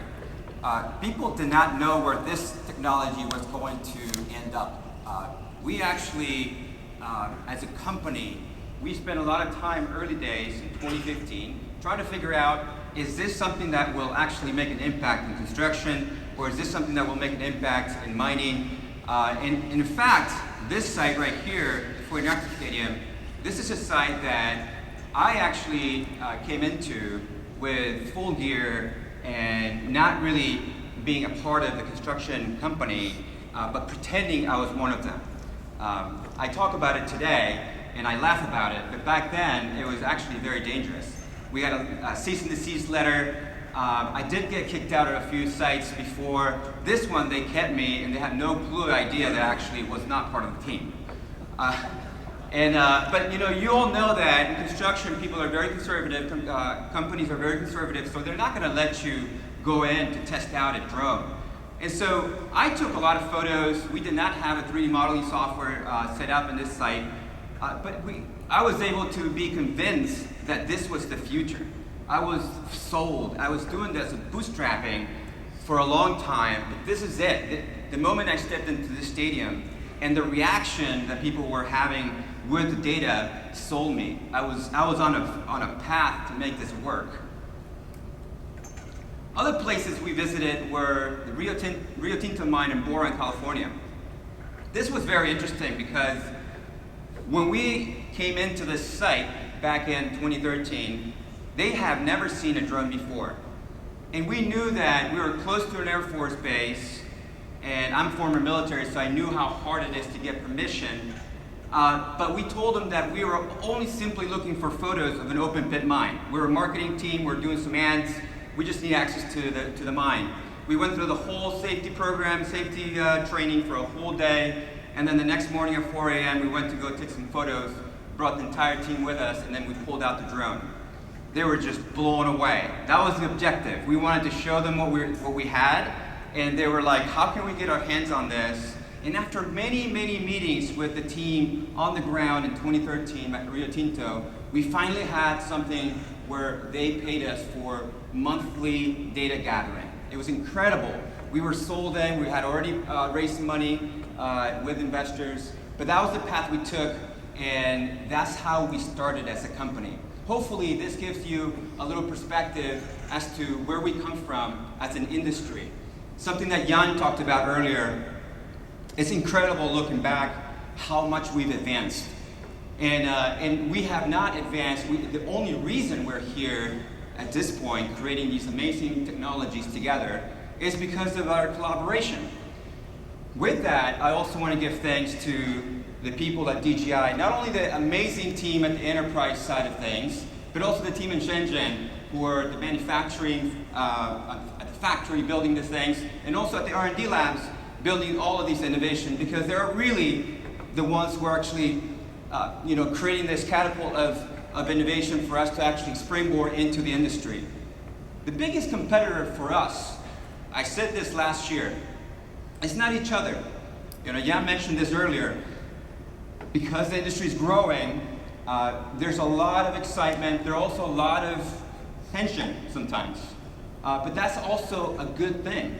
There's going to be even more tension as we start seeing the industry adopt this new data. What we believe is the more customers adopt this new data, new technology, the higher the stakes. Once companies depend on the data on a daily basis, things change completely. The pressure is on, not only on us, but also on DJI and everyone else who's out there in the industry.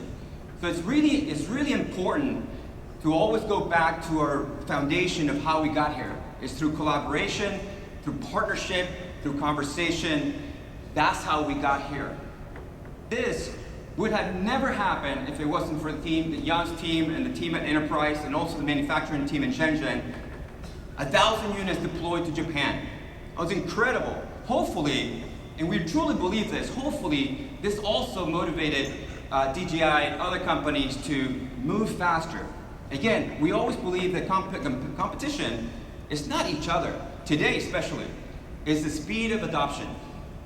We have a responsibility, I believe, as an ecosystem and as architects of the ecosystem, because I see everybody here as architects of the ecosystem.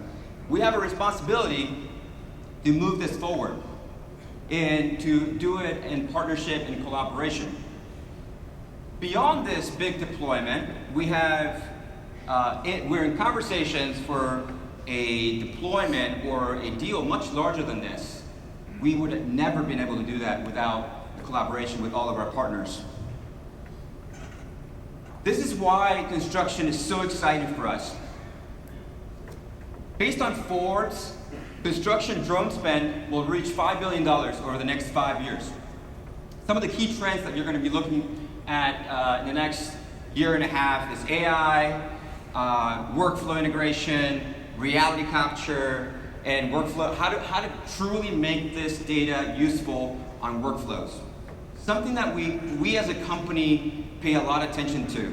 Not just the drone itself, not just the high accuracy, not just the full setup, which is cool. It's awesome to see the drone take off and do all those cool things. But what really mattered to the customer at the end of the day is how they use the data and how that impacts their own operation, how that impacts their own day-to-day. That has been at the core of how we think and operate, and that has given birth to some of these cool innovations that you'll see today. I believe that at some point, we're going to move away from the gadgets, and we're going to be talking a lot more about what Microsoft just talked about, is how do we activate this data and make the process these companies are trying to do, which is building something, building a building, a dam, or whatever they're doing, and how do they make that more effective? So this is what it looks like today. This is our world in construction. Since 2014 and up, the way we achieve high accuracy is through putting these markers on the ground. How many of you know about GCPs? Good, you're in the right conference then. GCPs, try to explain that to a VC, by the way. It's really hard to raise funds and try to explain GCPs and then RTK and all these other terms. You have these blank faces, you have no idea what they're talking about. But GCP is something that we started with 3 years ago or 4 years ago, and is still very active in the space. We believe that as an ecosystem, we need to move away from things that get in the way to the data. Just like Microsoft earlier, the sooner we work together, the sooner we get the data to the customer, the better for all of us. We ultimately want to get companies thinking about daily usage of the data. We need to work together as an industry to get there. GCP process, very tedious, very cumbersome, takes forever. Companies who are still using GCPs, typically they're not ingesting the data into their workflow on a daily basis.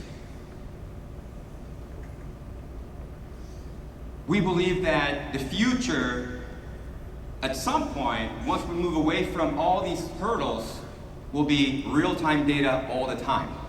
We will get there. You know, you heard some of the speakers earlier. We are actively working on breaking down the data, the physical world, so that it becomes available for people who are like us, who are building applications on top of it. Things like edge computing, AI, deep learning, these are some of the things that are going to be the theme of conversations in the future. Knowing exactly what you're dealing with on the field and injecting that into workflows is going to be the future at some point. We need to graduate from GCPs and go straight into workflows, into high precision on a daily basis. That's why we're so excited about the P4 RTK that just came out. Speed of adoption. Speed of adoption has been our biggest competitor. There are companies here today that has competed with us on getting customers to use our solutions, and we love that. But we believe that the true competitor is how slow the adoption has been. Do you agree? Slow, right? Yes, too slow. So I'm here to ask the ecosystem to work together to speed that up. And I have some more examples of what we've seen makes this process much faster. Reliability and consistency. When we were building drones back in the days, it was a very hard period of time for us. Our systems weren't very reliable. It wasn't until we moved everything to the DJI platform that we finally could focus on the data. That's one. So we achieve reliability and consistency at the drone level. Finally, automation of capture is also another place that we've achieved reliability and consistency. These are some of the things that companies are looking for in order for them to feel comfortable about scaling this new technology. Focus on workflows. Some of the workflows that exist today are not adapted to daily data. Those things are going to change completely. We need to embrace the fact that we should not be looking at how we insert ourselves into the current workflows. How do we generate new workflows to achieve success for our customers? All of it will be done through software. So you need to look beyond the data capture, look beyond the high accuracy point clouds, look beyond the tools, the manual tools we built today, and look at new workflows that can potentially impact their business and their ROI. This is why we created this system, this solution, together with DJI. It's everything out of the box. It gets you the data extremely fast, and we did it around one very specific KPI, time to data. I think time to data needs to become a standard in our ecosystem. How quickly you get to the information. Not a photo, not a video, the actual information. How quickly you get to the information should be the theme of all of our work. This system was built throughout 3 or 4 years. Our goal was to remove as many hurdles as possible, remove GCPs, and get to the data very quickly. I have a video I want to show you of one of our customers in Brazil who is making use of this system and will tell you a little bit more about the ROI. My name is Fabio Ribeiro. I'm a technology strategist for Aura Minerals. There are several ways where we can use Skycatch technology to obtain gains in efficiency. One of them is controlling billing. As we are paying contractors to remove dirt by volume, if we can measure using Skycatch more precisely how much dirt they're moving, and then we can control their billing with more precision, then there's enormous gains. If we improve just 1% margin of error in the measurement, we're already talking about over $300,000 a year in just one mine.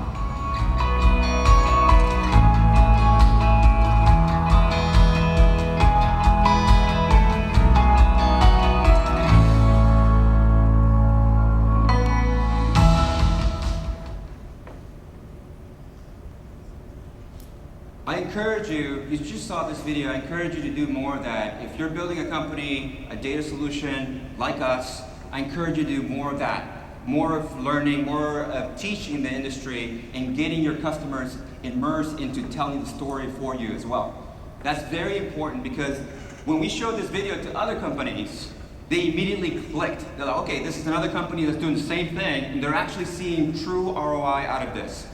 I encourage all companies out there who are in the same space as us to do the same. How do we turbocharge adoption? So that's something that we talk about all the time. How do we just like get it going really fast?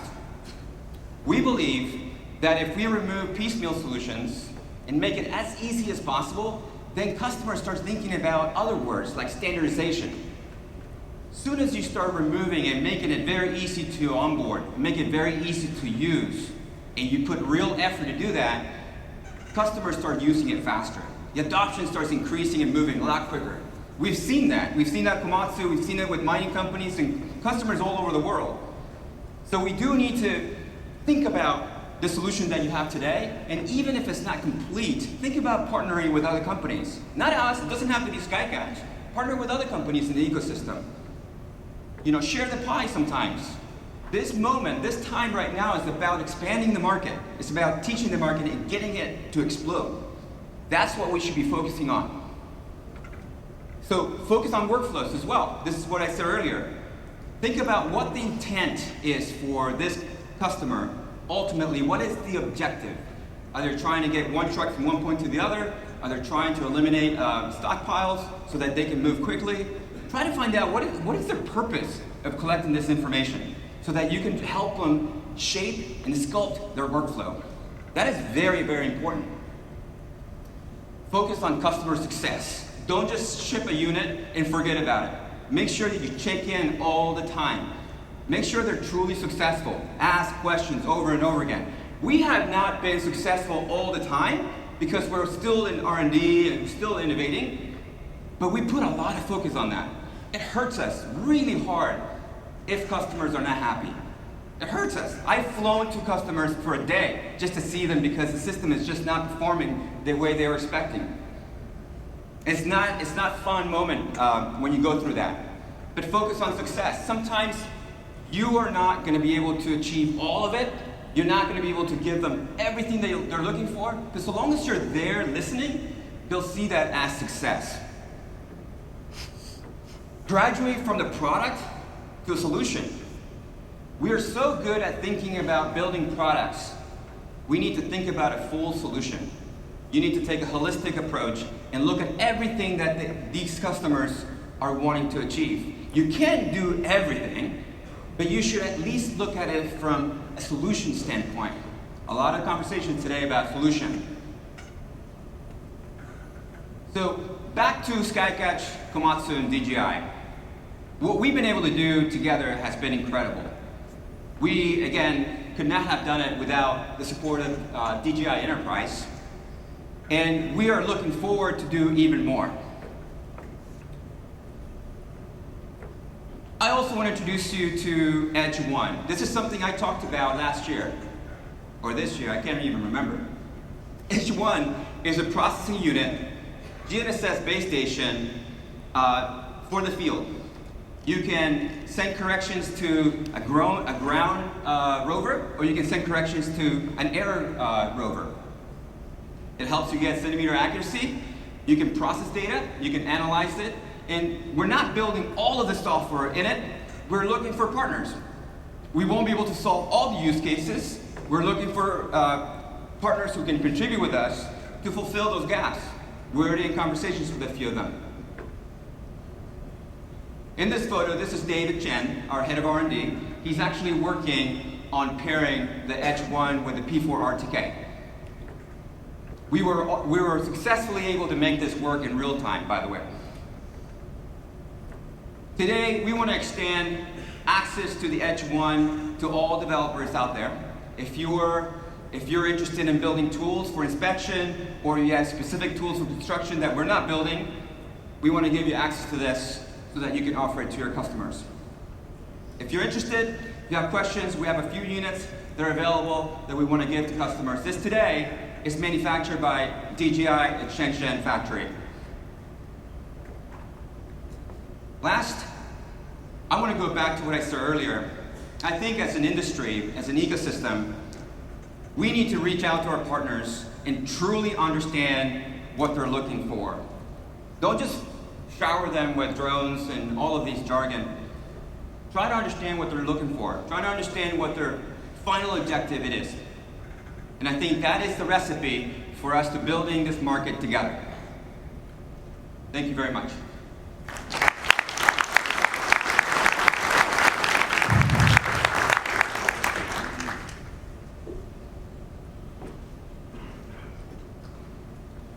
Great presentation. Thank you, Christian, and thank you, Arnaud. Next, we want to focus our attention on another critical role in this ecosystem, our channel partners. As I mentioned earlier, we've been fortunate to have a strong network of partners who, alongside us, advocate the value of drones for business every day. So at this time, I'd like to invite Rob Clark, our enterprise sales manager based in our Burbank office, to join us, and he'll walk us through the next stage.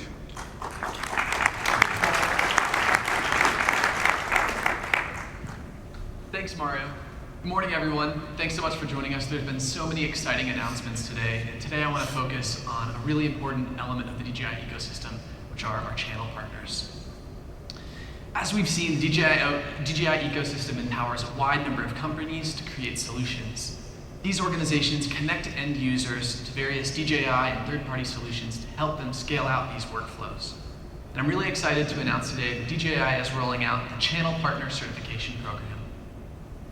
We're committed to rolling out this program that's providing education to our dealers so that they can scale their knowledge across their organizations and take these lessons to spread DJI product knowledge throughout their organizations as they grow. We've also rolled out a new program that helps dealers who've met a strict set of evaluation criteria and have risen to the challenge of becoming a top-performing DJI enterprise dealer.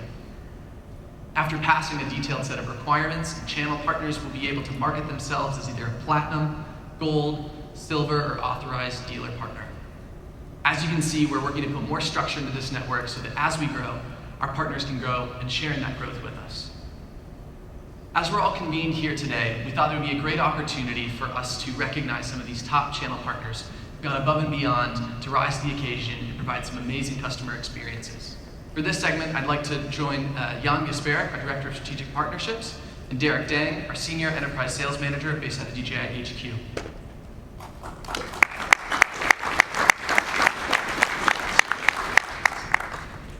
So our first award winner is our DJI Enterprise 2018 Top Sales Performer. This organization has scaled immensely in the consumer space and has brought that level of growth and expertise into the enterprise space. So please join me in congratulating our 2018 DJI Enterprise Sales Award winner, Drone Nerds.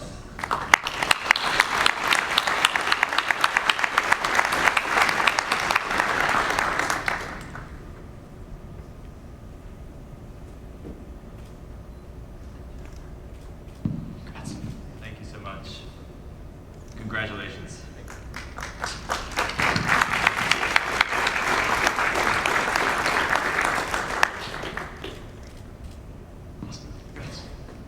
Congratulations, Drone Nerds. Next, we'd like to focus on an organization who provides deep technical solutions. As we all know, that there's a wide variety of verticals out there, and sometimes this requires specific expertise. This organization has gone above and beyond to provide incredible solutions for a wide variety of verticals. And please join me in congratulating our DJI 2018 Solutions Provider, RMUS.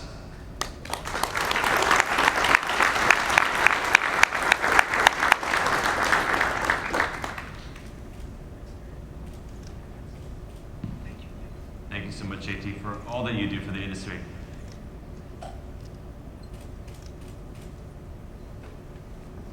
Thank you.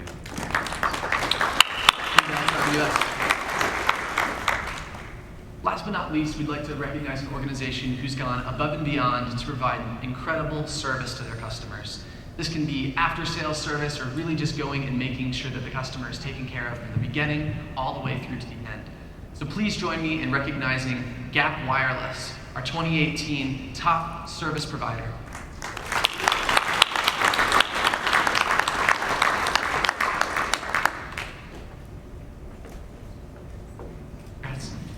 Thank you so much.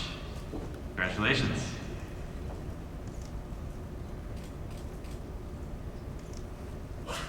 Congratulations. Thank you. Congrats, everyone.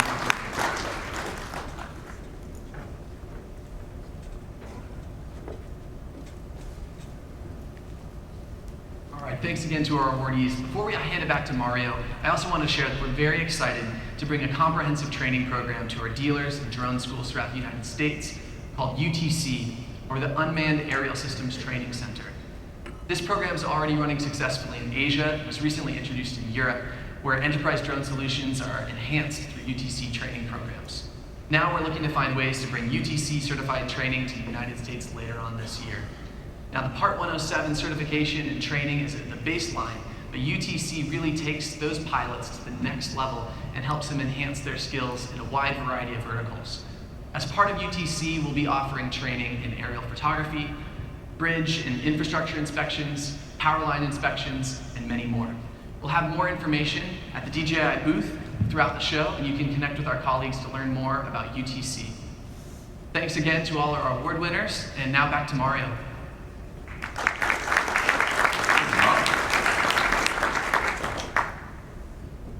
We're almost done, guys. A few more minutes.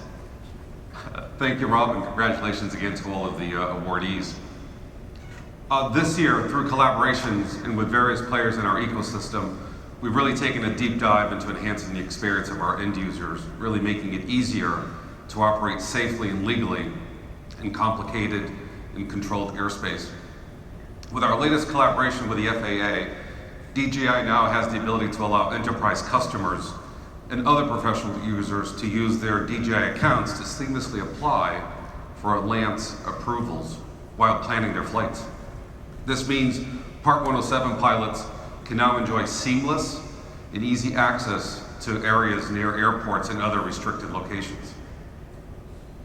Without compromising on airspace safety, we've also made significant improvements to our geo-fencing zones to include only the most critical areas near airports, enabling professional pilots to really seamlessly carry out their enterprise missions. When DJI first implemented geofencing in 2013, our primary goal was to really address the legitimate concerns about safety and security by helping prevent unauthorized flights in those most sensitive locations. But in addition to that, we've also wanted to establish this technology as an important tool to really help our customers make thoughtful decisions during flight.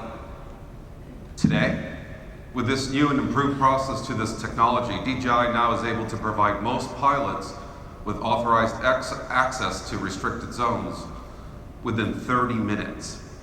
And for the first time ever, enterprise users can now include multiple aircraft in a single unlocking request. We first introduced this geo unlock in July, and we've already received more than 10,000 requests to date, with almost 99% of these requests addressed within 30 minutes. Just last week, we announced Geo 2.0, which further improves our current system by switching from circles currently in place to detailed three-dimensional bow tie safety zones for runway flight paths, as well as complex polygon shapes around other sensitive facilities. These new restrictions better reflect the actual safety risks posed in those areas, while allowing more flights to the side of the runways, as well as reduce the risk in a very substantial manner. Starting next month, users will see this revised zones take effect for airspace around airports in the United States, and upgrades to other regions will quickly follow thereafter. Once again, this really goes to show how we're committed to making it easier for enterprise users to integrate our technology for the most important tasks. And we strongly believe that it's small but important strides like these that really are key towards the larger integration of drones into modern day society, bringing humans and drone technology closer than ever before in the world of work. To further empower our end users, not long ago we also introduced and launched our Qualified Entity Program, QEP. This program is specifically intended to help hundreds and thousands of courageous men and women whom on a regular basis put their lives on the line to make sure that the rest of us are able to carry out our daily responsibilities with safety and peace of mind. The QEP program seeks to minimize operational restrictions for public safety partners that have been pre-verified and have the necessary exemptions to use drones in the most extreme situations.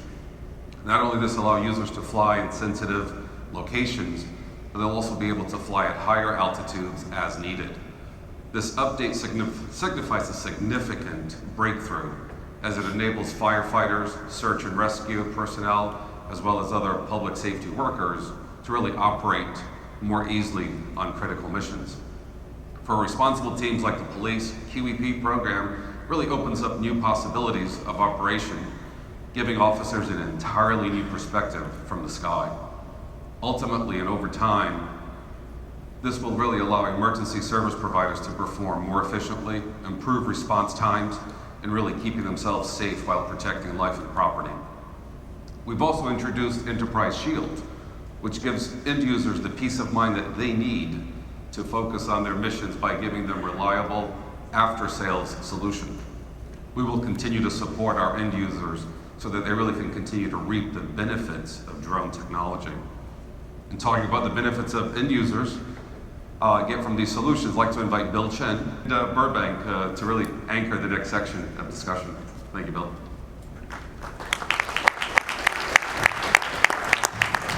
Thank you, Mario. So, hello everyone, my name is Bill Chen. I work as an Enterprise Partnerships Manager here at DJI, responsible for several of our key strategic partnerships, as well as several of our business development initiatives here in North America.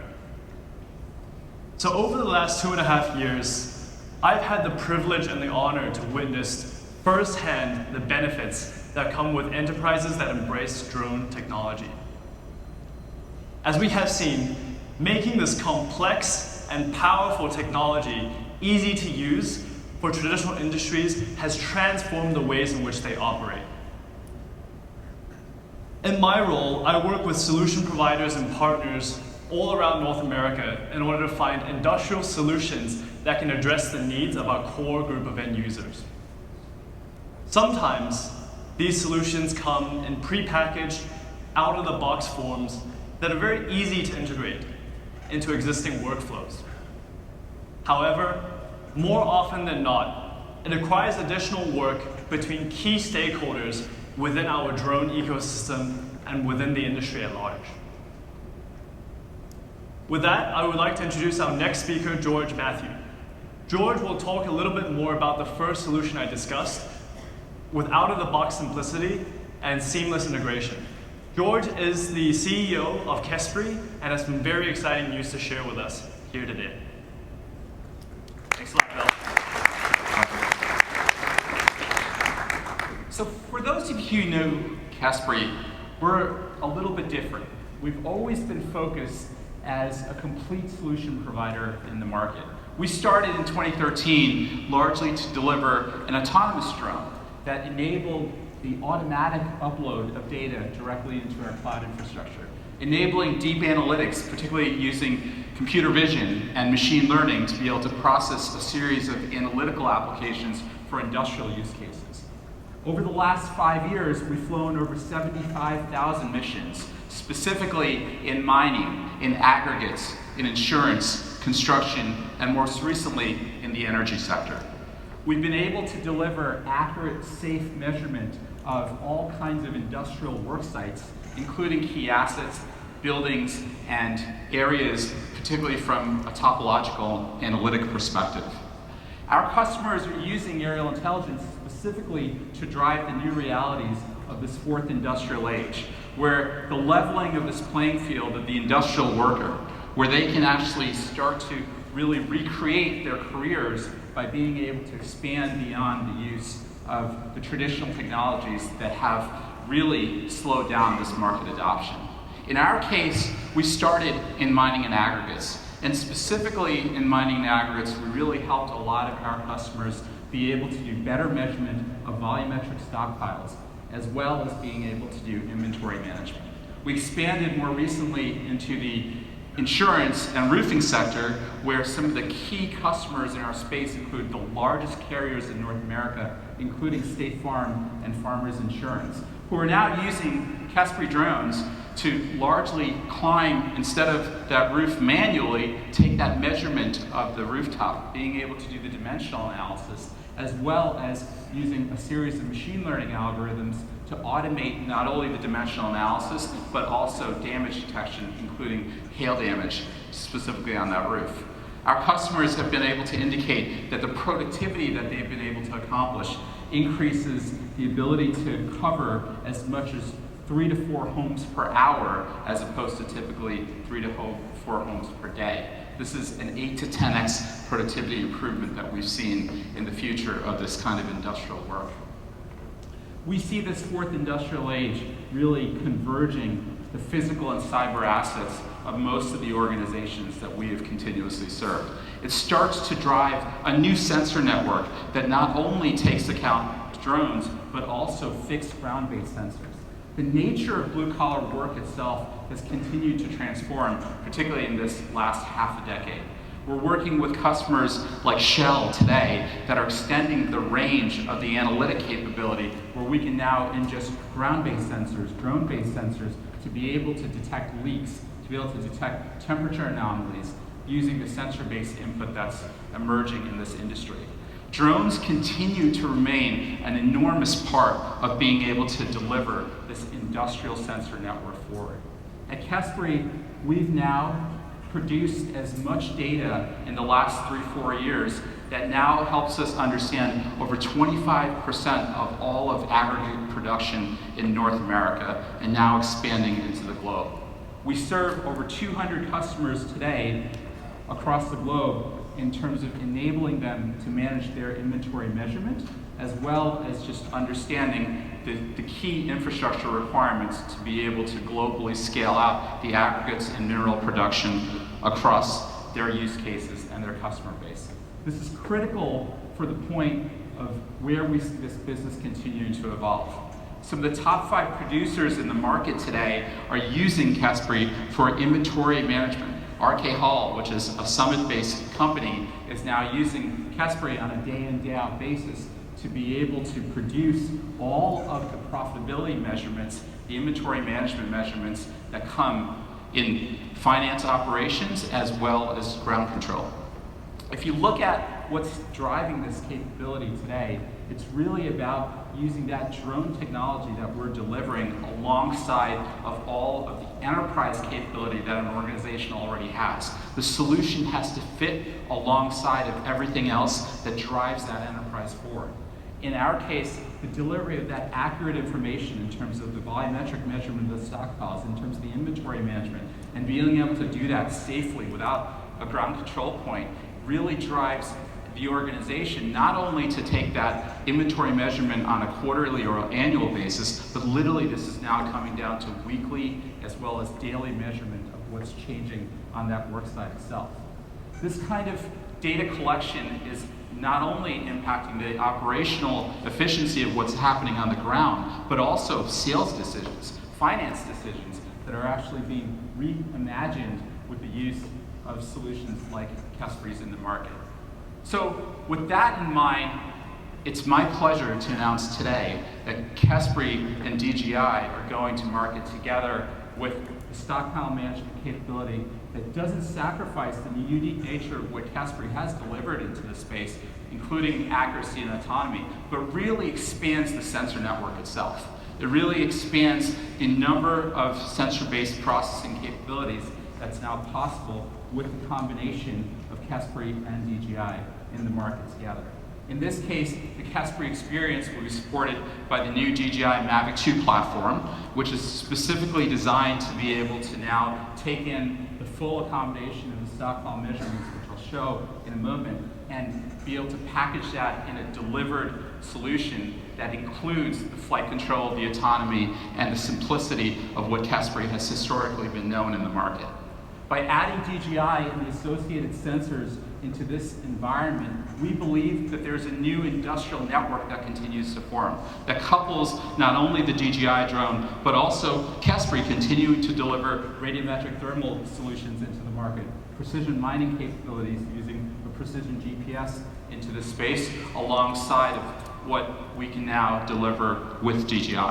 So let's actually take a look at what our customers together think about this integrated experience together.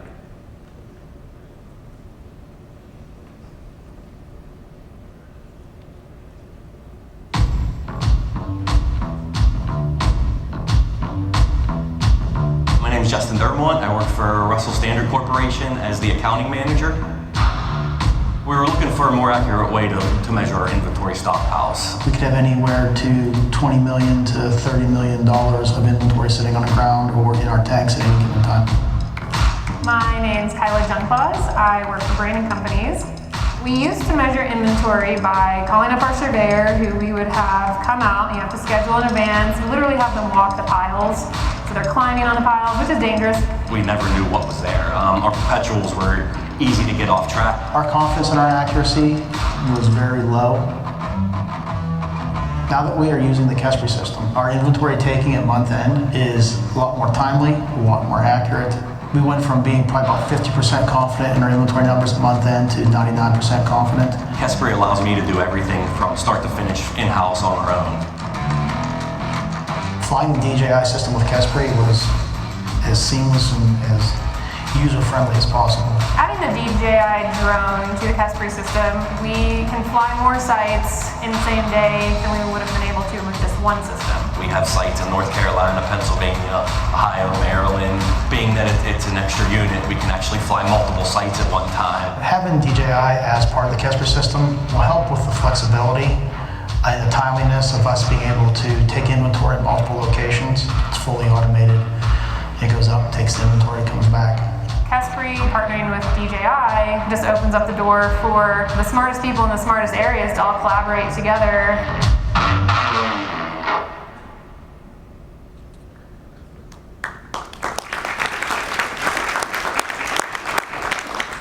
So what did you notice there?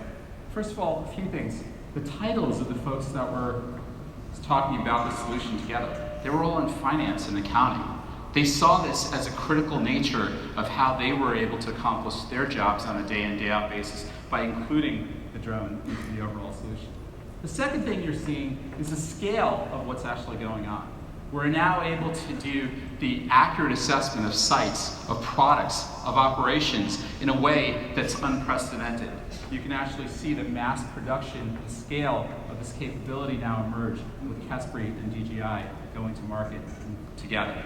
If we look at how customers are now capturing this data, and specifically the use of the two technologies together, I want to make sure that we have a chance to show this product in action, specifically when it comes to the Kespry cloud infrastructure.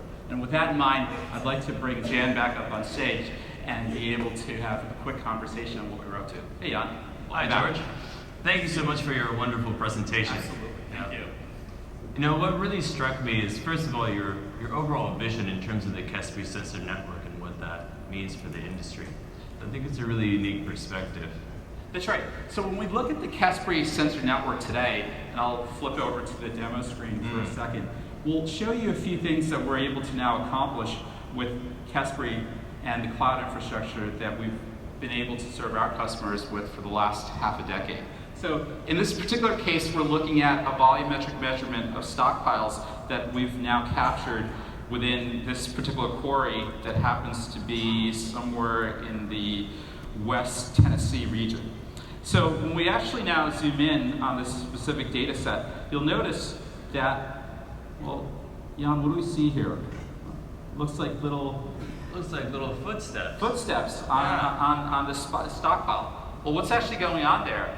It turns out that this particular stockpile has a specific depreciation in it that we want to be able to understand what the volumetrics were surrounding it. If you were typically doing this manually, you'd actually climb that stockpile and be able to take that measurement using GPS backpacks or survey-grade equipment. In this case, you're able to see what that DSM, the digital service model in particular, looks like, being able to create a fully realized 3-dimensional and 2-dimensional orthomosaic directly in the Kespry cloud. So George, and if I can ask you a question, you mentioned earlier in your presentation the amount of productivity improvements the end customers are able to realize through utilizing your platform. Could you remind us how much value does this drive for the end customer? So what we've seen historically in the space is that customers who have used Kespry have decreased their inventory management and measurement from about 20 to 30% forecast variances down to about 1 to 2%. Wow. So it's quite literally a 10x productivity. Wow, that's incredible. So it's driving real value for the end customers. That's right. And if you look at some examples of what that looks like today, it's not just the fact that we're looking at this from a visual map perspective. We're actually able to create a 3-dimensional model. That 3-dimensional model can be immediately exposed as a series of analytics directly in our cloud infrastructure, where we can now measure that capability. We can understand, for instance, how much volume might be associated with this stockpile. That stockpile has all of the cut mass associated with it by being able to generate a volumetric measurement using the photogrammetry pipeline that we're processing in the Kespry cloud. We're applying a series of density measurements to it and then calculating how much material is there. And that material calculation is literally now accurate down to 1% forecast variance. Now, because we're doing this in a way where we're accurately generating topological measurements down to 3 centimeters of real space, if we happen to be looking at this specific rise line of where we'd want to be able to send inventory out into the field, we can now take a line calculation tool and drop it directly on this specific asset area and close that line calculation. And directly inside the Kespry cloud, you'll be able to generate what the rise of that line is, what the grade of that line is, and being able to now know specifically how much, for instance, rise line there might be for being able to bring a haul road truck directly into that environment, to know if it's safe enough, for instance, for that haul road truck to make into that environment. Because you have to maintain certain standards of elevation, right? It can't be, the grade can't be too high. That's right, because if the grade is too high, then it's a safety issue in terms of being able to bring any sort of material in and out of that work site. It's not only about that operational activity that's occurring on the work site itself, it's also about the integration to the financial management systems, the inventory management systems. In this case, you see inside of Kespry, you have an inventory management capability that starts to reconcile what's coming off of the drone and the analytics that we're generating and compare that against the ERP system that might be SAP, for instance. And so here, by a product level, you're starting to see, well, let's check out number one, Bush, as far as inventory goes, and we'll see that there's very little difference between the inventory that we're generating off of our joint solution versus what's being imported from ERP. In fact, there's less than 0.53% difference. But we're also seeing a scenario where number one, Bundle, as well as Half Rock, is actually quite different. And being able to do that reconciliation, not on an annual basis, not on a quarterly basis, but literally as soon as the drone flies, we're able to now create the inventory reconciliation on a semi-real-time basis. That's incredible. And so this is where we see the experience of the Kespry Cloud continuing to emerge. If we start to talk about the capabilities that we have seen in an industrial worksite, it's not just about being able to make these analytical decisions in a seamless way that really drive what is happening operationally, but it's actually delivering a level of accuracy that transcends the entire organization. The last example I'll show is how we've applied artificial intelligence and machine learning to a whole series of capabilities related to how we measure what's happening on the site itself. So this happens to be an industrial work site where there is equipment on the work site itself. If we wanted to get an accurate topology of that work site, it actually turns out that if we look at the digital surface model, you'll notice that same equipment is on the work site. It's part of the calculation today that that equipment would be on the work site. But to get a more accurate topology, you'd actually want to be able to remove that equipment. So here's the feature extracted view of that exact work site, where we've now used the machine learning model to be able to identify and train all of the elements of the work site that were tagged as construction equipment and be able to remove that directly from the analytical model that we've constructed. Excellent. So this is just another powerful tool that people are able to clean up their data as part of their workflow, right? That's right. And so just being able to collect that data from sensors like the partnership that we have with DJI is just not enough. It's of course being able to create the analytical work products that you see downstream with the example that you see today. Absolutely. Well, that gives a good overview of what Kespry's been doing in this space, and certainly we're now delighted to be able to expand the sensor-based capability that's been in market for years, and of course being able to partner with DJI in delivering this product into market together. So we're looking forward to this partnership, and thank you again for the opportunity. We're very excited to have you part of the ecosystem. Absolutely. Thank you, Jan. Appreciate it. Thank you, George.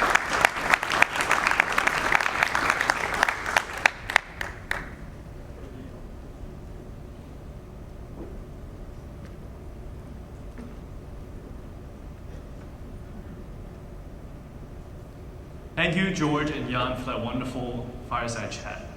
As I mentioned previously, the second type of solution in the enterprise market requires the collaboration between several key industrial stakeholders in order to make it truly right.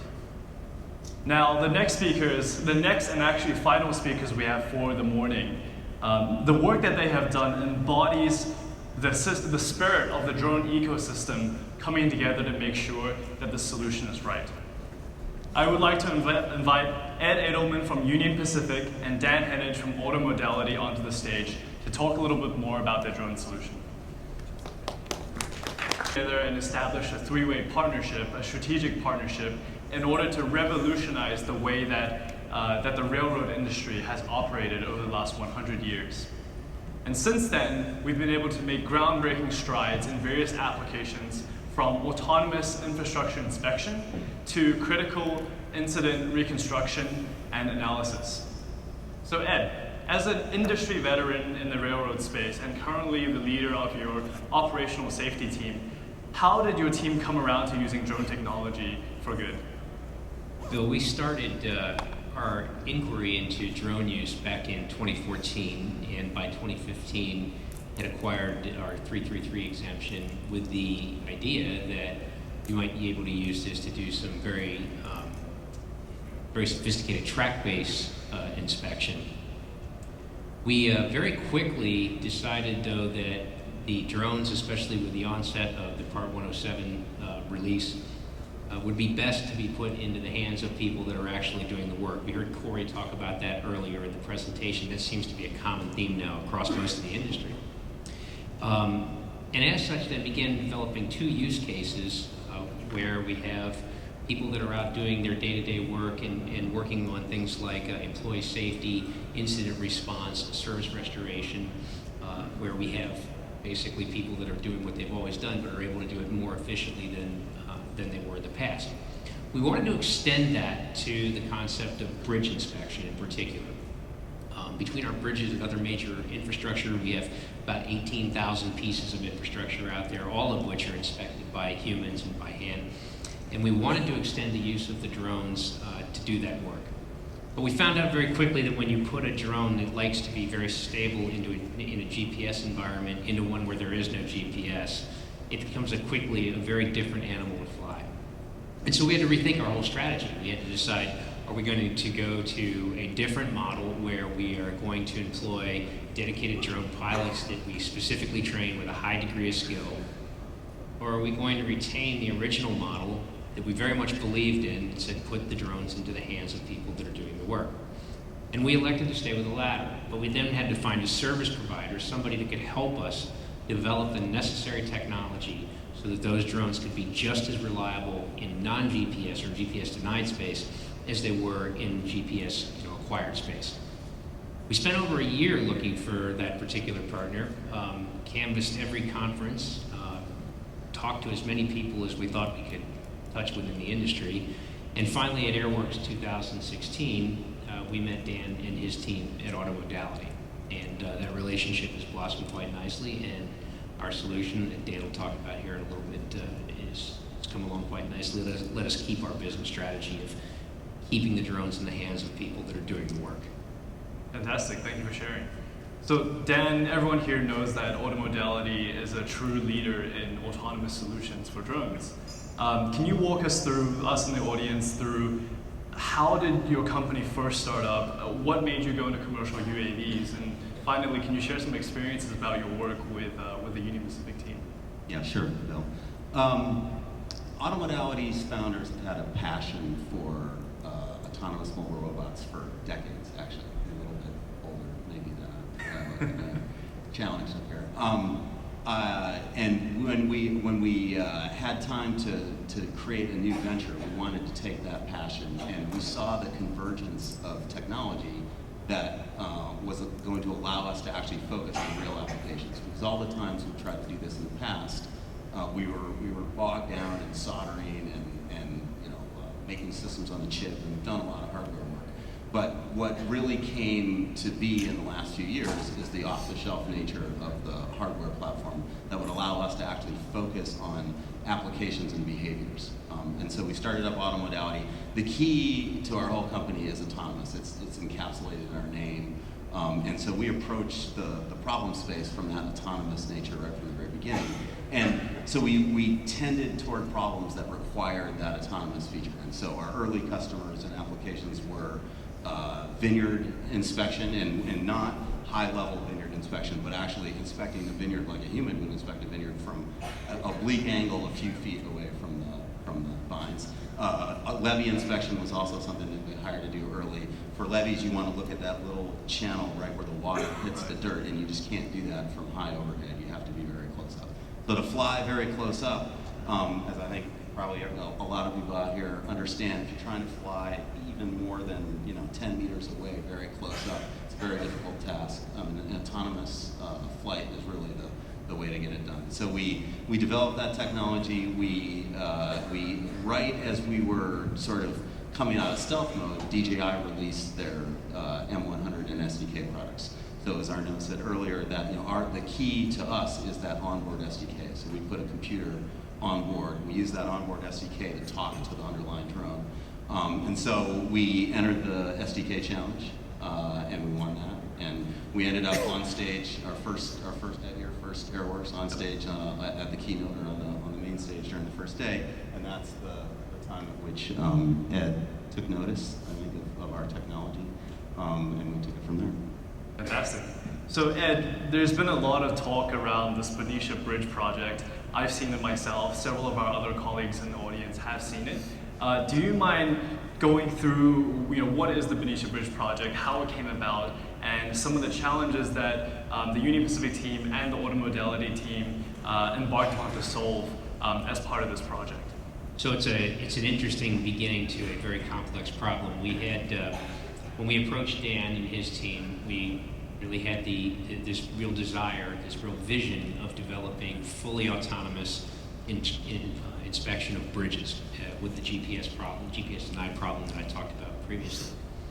But in order to do that, we had to pick several test bridges that we could apply Dan's technology to. And so I met with Dan, and we went over about 3 or 4 different possible bridges. And the one that was closest to the AutoModality headquarters happened to be this Benicia Bridge over the Suisun Bay in Martinez, California. So we can actually see it on the screen right now, right? Right, and so that bridge is over 7,000 feet long. It has 10 different major segments to it, including a lift span to allow bridges to go through it.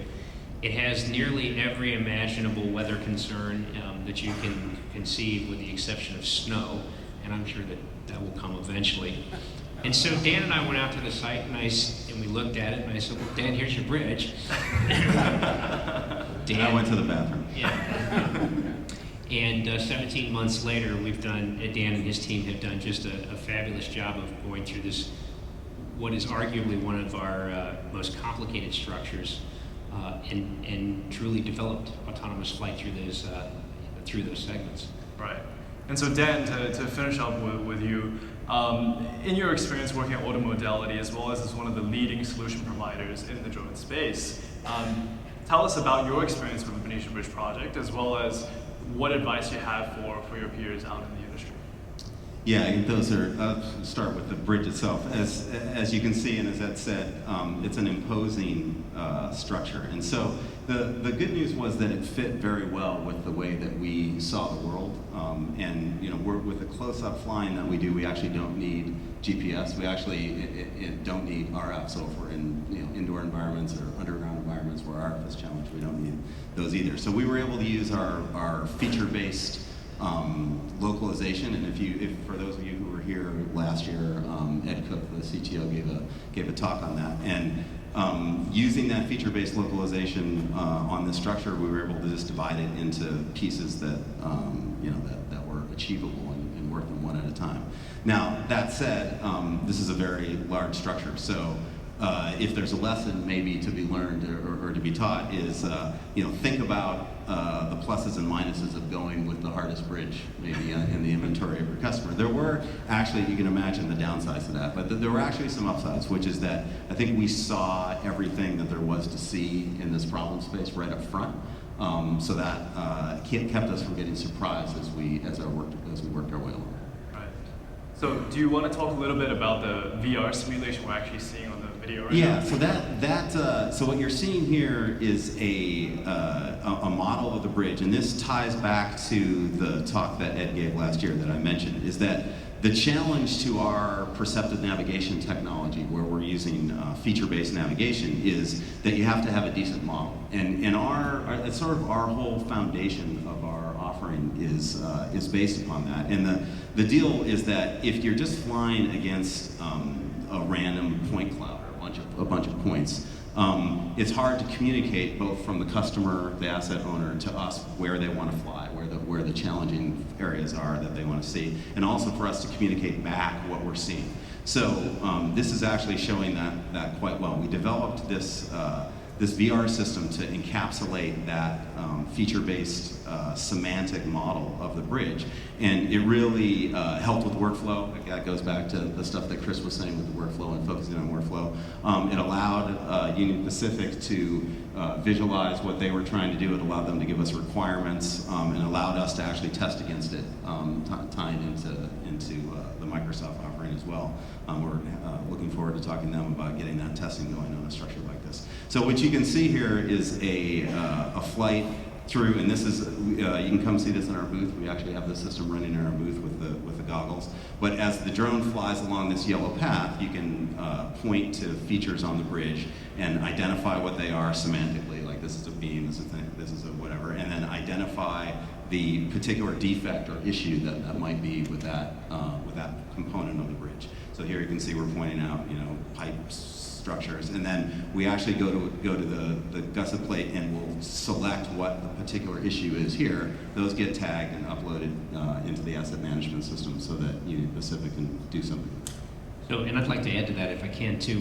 One of the big lessons, the biggest lesson learned, at least from the Union Pacific side in all this, is we actually bifurcated our development of this project into two pieces. One using the VR. As Dan said, the VR was originally developed out of our point cloud models to design the semantic and navigation models that allowed his team to develop the flight physics necessary to go within that infrastructure. At the same time, what it did, all these identifications of the features and the defects that you're seeing popping up right now, it allowed our team to sit down with bridge inspectors who do this work and say exactly how this what should we see when we look at the drone flying through the structure. So the way that we identify defects, the way that those are labeled, the way that the features are understood, even the flight path that you see was all part of that side development in the VR world, which we then brought back to Dan and said, hey, can you make this work? This is what we think we want. So it's an iterative approach using VR and real-world development, and it greatly increased the speed, or decreased the speed in which we developed this product. Right. Well, thank you both for sharing. That's a very interesting project that DJI, I know we've had the pleasure of being a part of, and we'd like to see more from it as we develop this further. So we actually have a video that we can show here of the partnership.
Again, I really do encourage all of you to spend some time over the next 3 days visiting the AutoModality's booth, where you can see the virtual reality simulation for yourself, as well as learn more about the benefits of the Benicia Bridge project. And with that, I would like to hand it back to our VP and Country Manager Mario to conclude our AirWorks 2018 keynote. Thank you. Of course, I also want to thank our audience for joining us this morning, and as we said, industry continues to grow very quickly, and like I said before, we're just getting started. We have an exciting program lined up for you this afternoon over the next 3 days. Let's get better connected, let's engage, let's get deeper collaborations going, but most importantly, it's important for us to recognize and really celebrate the great work that's taken place, and really the work that the ecosystem is driving to really grow the industry.